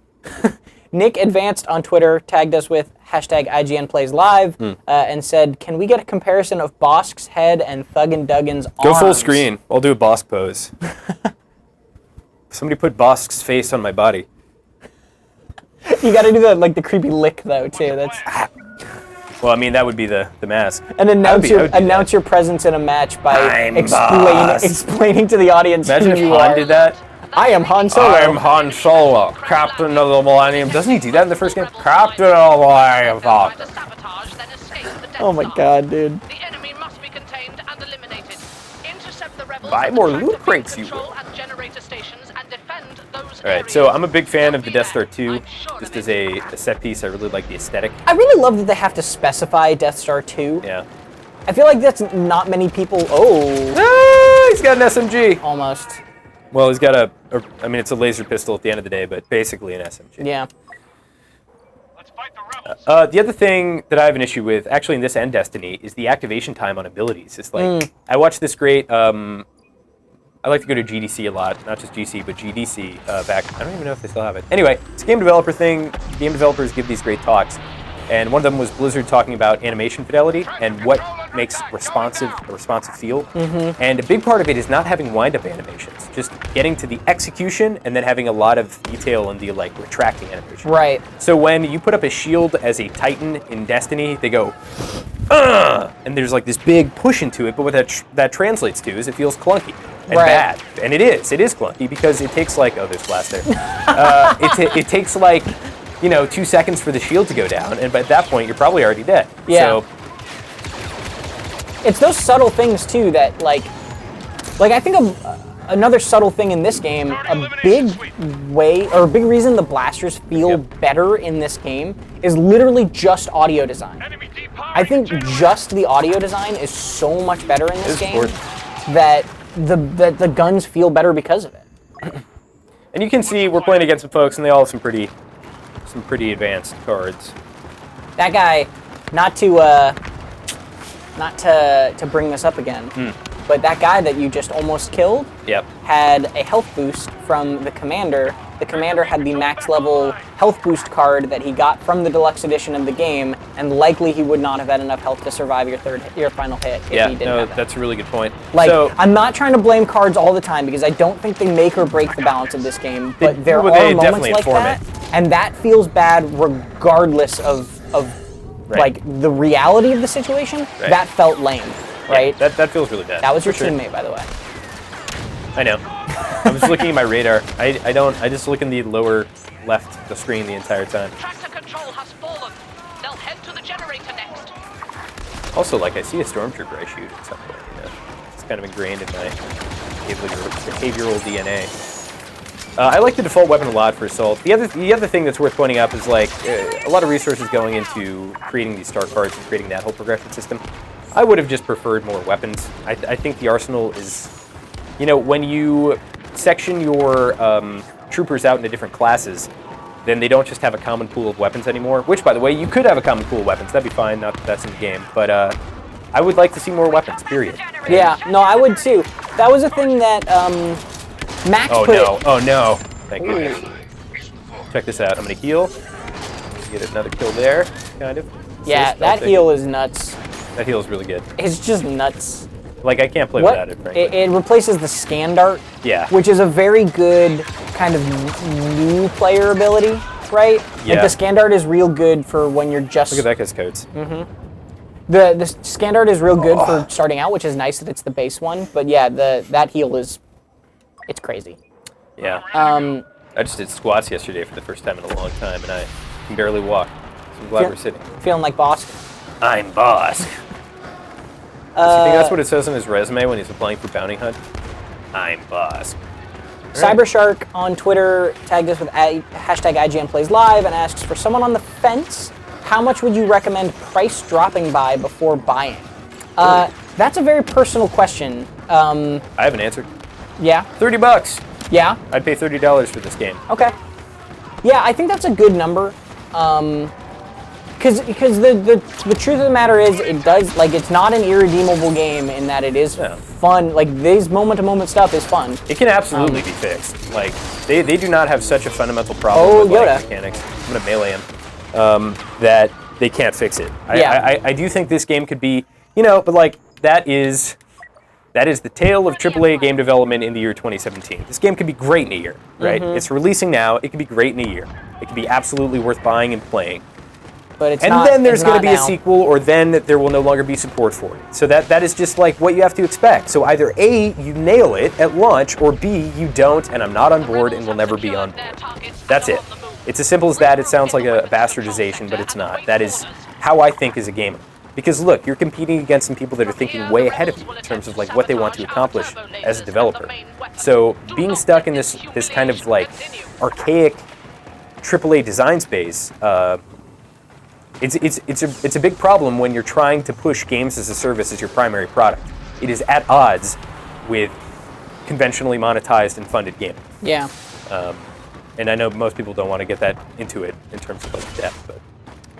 Shay on 26 on Twitch chat asks, is the campaign really only 4.5 hours?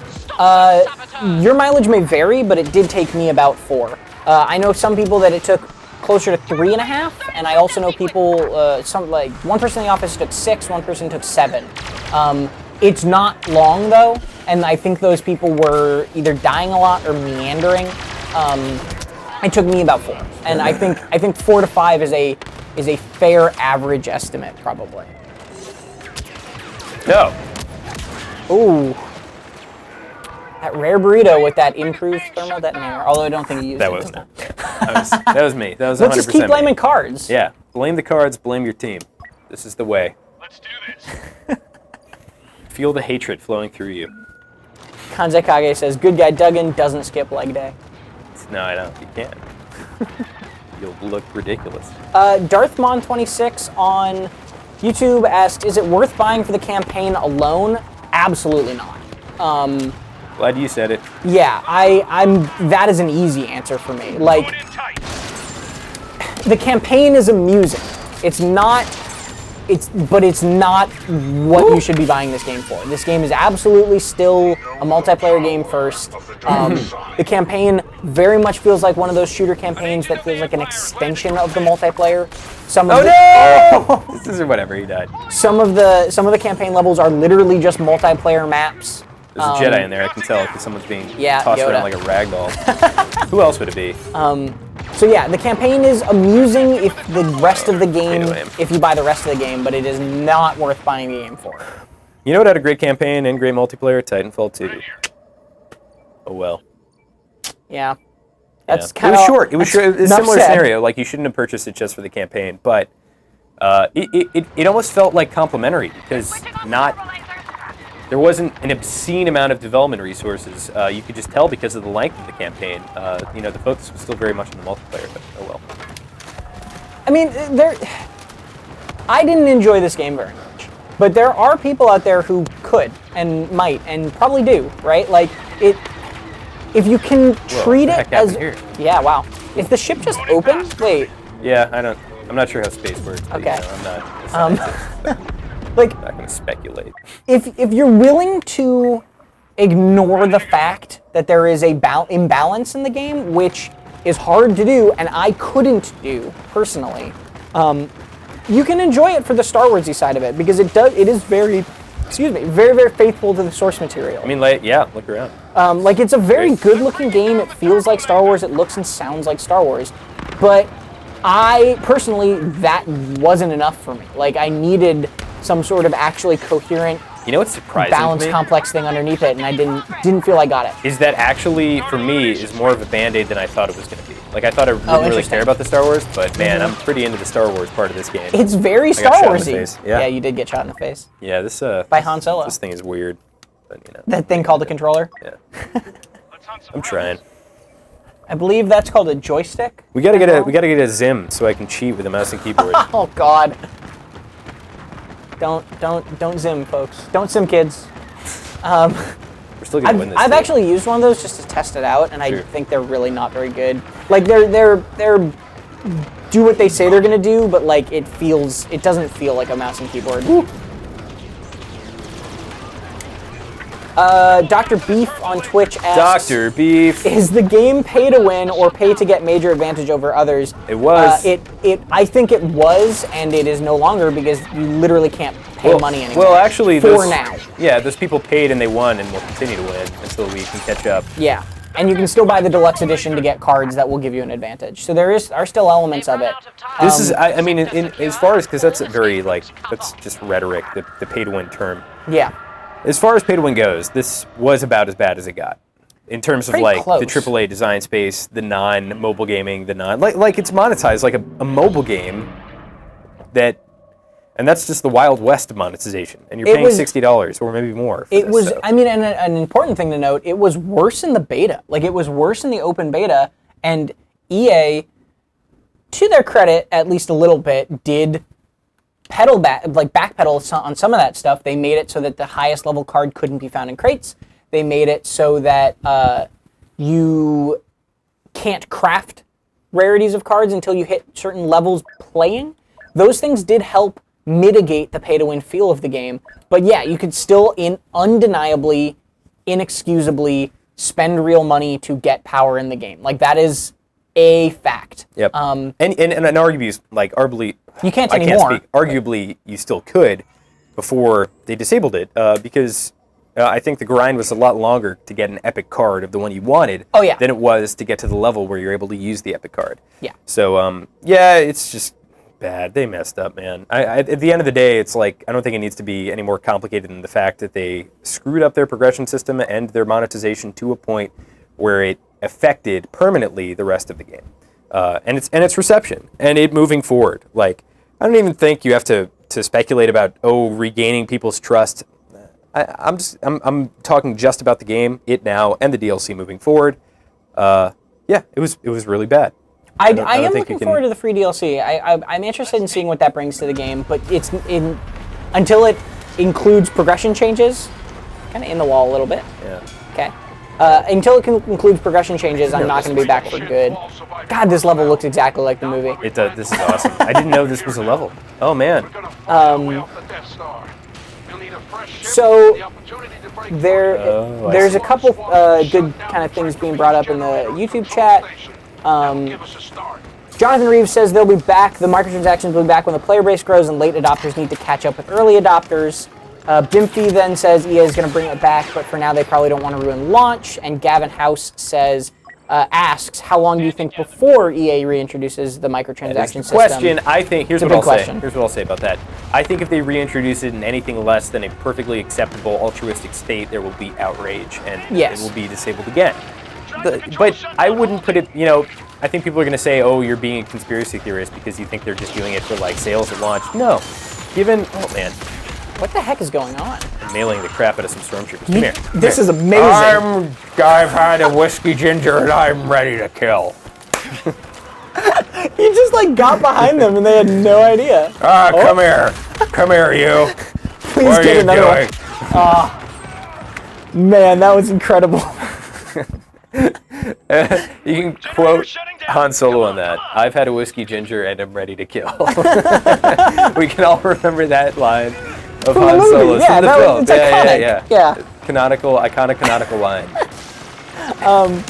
Yeah, I agree though.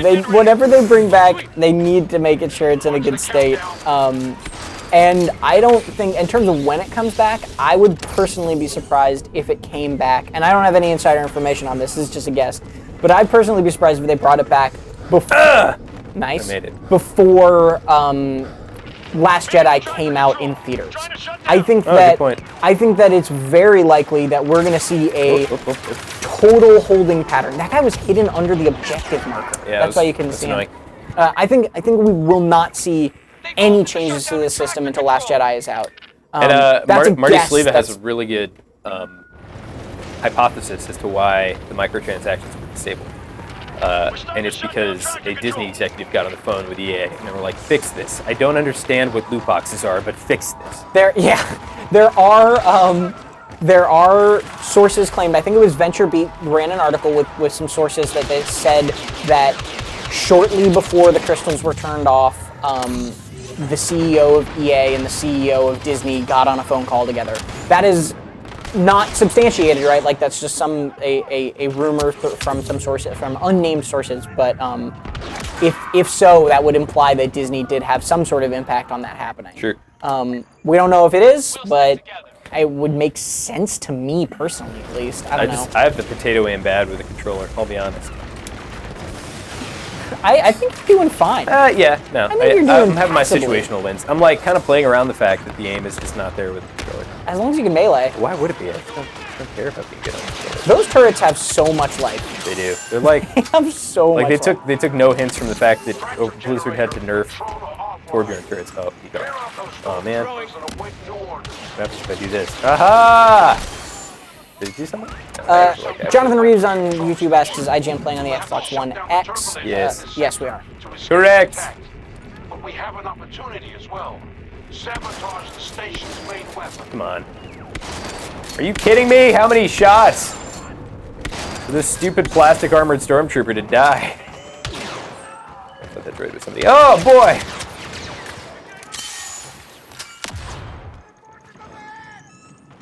I'm gonna wait for my improved thermal detonator that I paid and won to be off cooldown. And then we'll get this to the test. There we go. That's good. That's good.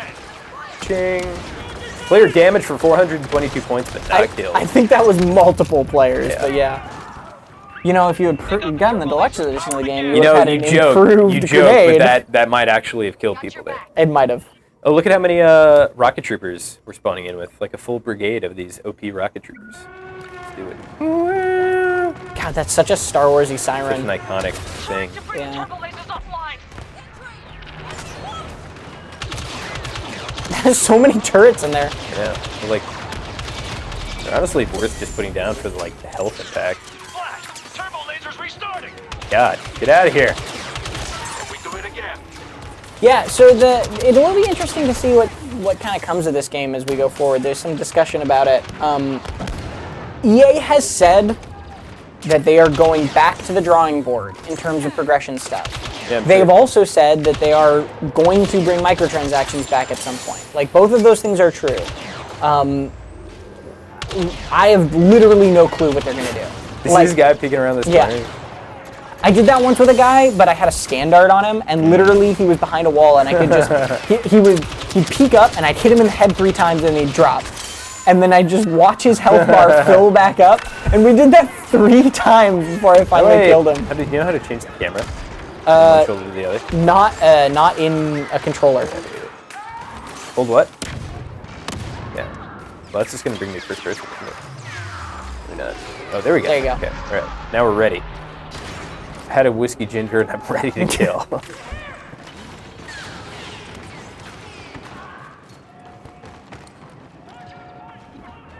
I also really didn't. PUBG peeking. Yeah, dude. After PUBG, I wish every game had the Do I have to hold this thing for this long? Are you serious? yeah No. crouch, Do it? crouch. Oh, I can't. Oh, yeah, you gotta hold it now. No, if I try to crouch, really? That is terrible. You gotta be Who thought this defended was a by good your idea? squad. Holding X is the best gameplay I've ever experienced. Nice. I think what Shadow of the Colossus was really missing was holding X for 90 seconds. Play the objective, I'm not going to man. play the objective if it involves holding X for 80 seconds. Screw that. Such a team player, Duggan. You know what? I would, Mario Odyssey would have gotten my game of the year if only I had to hold X for 2 minutes at some point during that game. But it just didn't have it, and I thought that was a big disappointment. Oh! Not me! Not me! Not me! Not me! Not me! No choice. Not me! Try again. Not me! Not me! I cannot believe you survived that. I got a jetpack made of 80s stuff.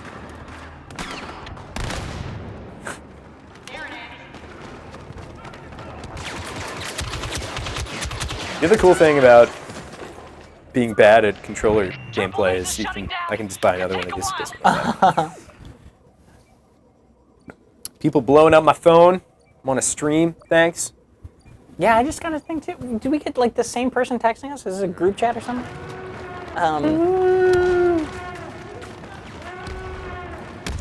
What is your game of the year? Tell me. Zelda. Zelda. I can't believe Breath of the Wild came out this year. It I feels know like last year at it this point. feels so far away, but yeah, Zelda's my game of the year. Ooh, nicely done. Nicely done. It's the aim assist. Nothing. I just felt the force. That is what aim assist is, right? Pretty It's much. basically just the force. It's canonical.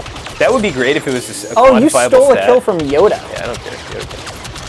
Yoda's a whiny little baby. You're on a roll right now. No, we lost. Well, you were on a roll. Yeah, fair enough. All right, so Zelda. I Zelda, think that's a very fair yeah, choice. Hollow Knight is close after that, I think, for me. Hollow Knight is this just incredible PC Metroidvania that does not get enough love right now in this year's roundup stuff. Mine was PlayerUnknown. PUBG? There, I said it. My game of the year is PlayerUnknown's Battlegrounds. Hey, it's supposed to launch this Don't year. at anyway. me. Even if it doesn't launch this year, like, frankly, the whole early access moniker is whatever. The game is out. Yeah. You can pay money, you can get it.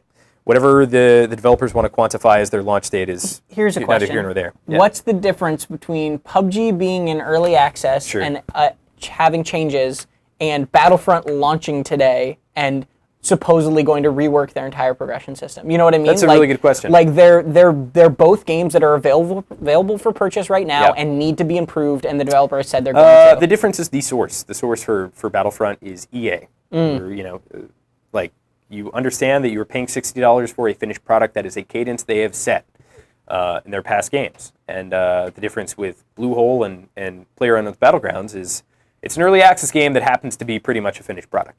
So, and the other thing too is, like, this is the year that PlayerUnknown's Battlegrounds is informing other games. The Fortnite Battle Royale, which I maintain is just a straight up ripoff, and I don't understand why more people are playing it, but hey, I don't know. It's free. Yeah, it is free, I guess. But this is the year to have the talk about PlayerUnknown's Battlegrounds. I do not think it will be as big of a thing next year. So. Or it'll be 4 million concurrent players. Yeah, who knows? I am Rule the waiting to world. cash out on my PlayerUnknown's bandana and coat that I purchased for $70 the first day that game was out, Did you? and now is worth over $2,000. Oh my God. So I'm waiting. I That's like the think stock this is market. it. I think this is the time. I mean, part of my brain thinks it'll be like a Black Lotus scenario where it'll be a down payment on a house in 5 years, but I mean, realistically, probably not. That's incredible. I know. I didn't realize you had that. Yeah. I bought the red stripy shirt for 5 cents. Nice. Yeah. Because then, and I literally bought it just to troll my friends. Because when we get into squads, they're all in their like camo gear to be You really go. stealthy, and I'm just standing out in red. I love that shirt. Against us. We're short on firepower. I really wish you could kill Ewoks. So we're going to Some people saying even PUBG with all its issues. I think yeah. I mean, there are glitchier games out on the market than PUBG. Absolutely. Like it does have issues. I'm not going to deny that, but like. That is the game that I had the most unique, innovative gameplay experience in, and I think that it was, even with all its issues, was fluid enough to facilitate that, and that's what matters. Like, yeah, it's got problems, whatever. And also, the problems are getting better. People are saying that the beta patch that they just released, that introduces vaulting in beta right now on PC. Oh yeah. has made performance improvements too. Like the game is just running better. So Get like on top of they this. are working on that get- stuff almost. Yeah, and also, oh man, you get to go inside this? Yes? No? Maybe? I don't know. No. Annoying. I always wanted to do that, but hey. Accessing Walker Bay control. You can get into AT-ATs if you like get enough hero points on certain maps, basically. Yeah. Just can't walk right in. Or not hero points, excuse me, battle points. I'm gonna shoot him in the knees. I'm gonna Skyrim this guy. Oh, that was close. I used to be a stormtrooper like you. Ball. Bay control secured. We are running out of time though. We're almost wrapping up. So if you've got any last questions for us about the game, about my review, if anybody didn't know, our full review is available on IGN.com. It's this many and a half. It is that many and a half. The score went down a bit from my review in progress. I explain why in that. If you got any questions about it, let me know. If I ever did a review for IGN, I would absolutely necessitate that it be video only with no written component. When it came down to the score, I'd be like, it's this many for all things video games. Keep it right here on IGN. Not enough whiskey gingers. Not enough whiskey gingers. I didn't. This game was great, but at the end of the day, there weren't enough whiskey gingers for me to be comfortable with killing. The Han Solo was uncanonically sober, and this is just unacceptable. Yeah. 04 asks a very good question, which is, should we buy it now? No. Honestly, I'm going to agree. I would not recommend this game right now. If you're a huge Star Wars fan, I'd say maybe don't feel bad about it, but or feel bad about playing it and getting it, because it is a wonderful Star Wars-y thing.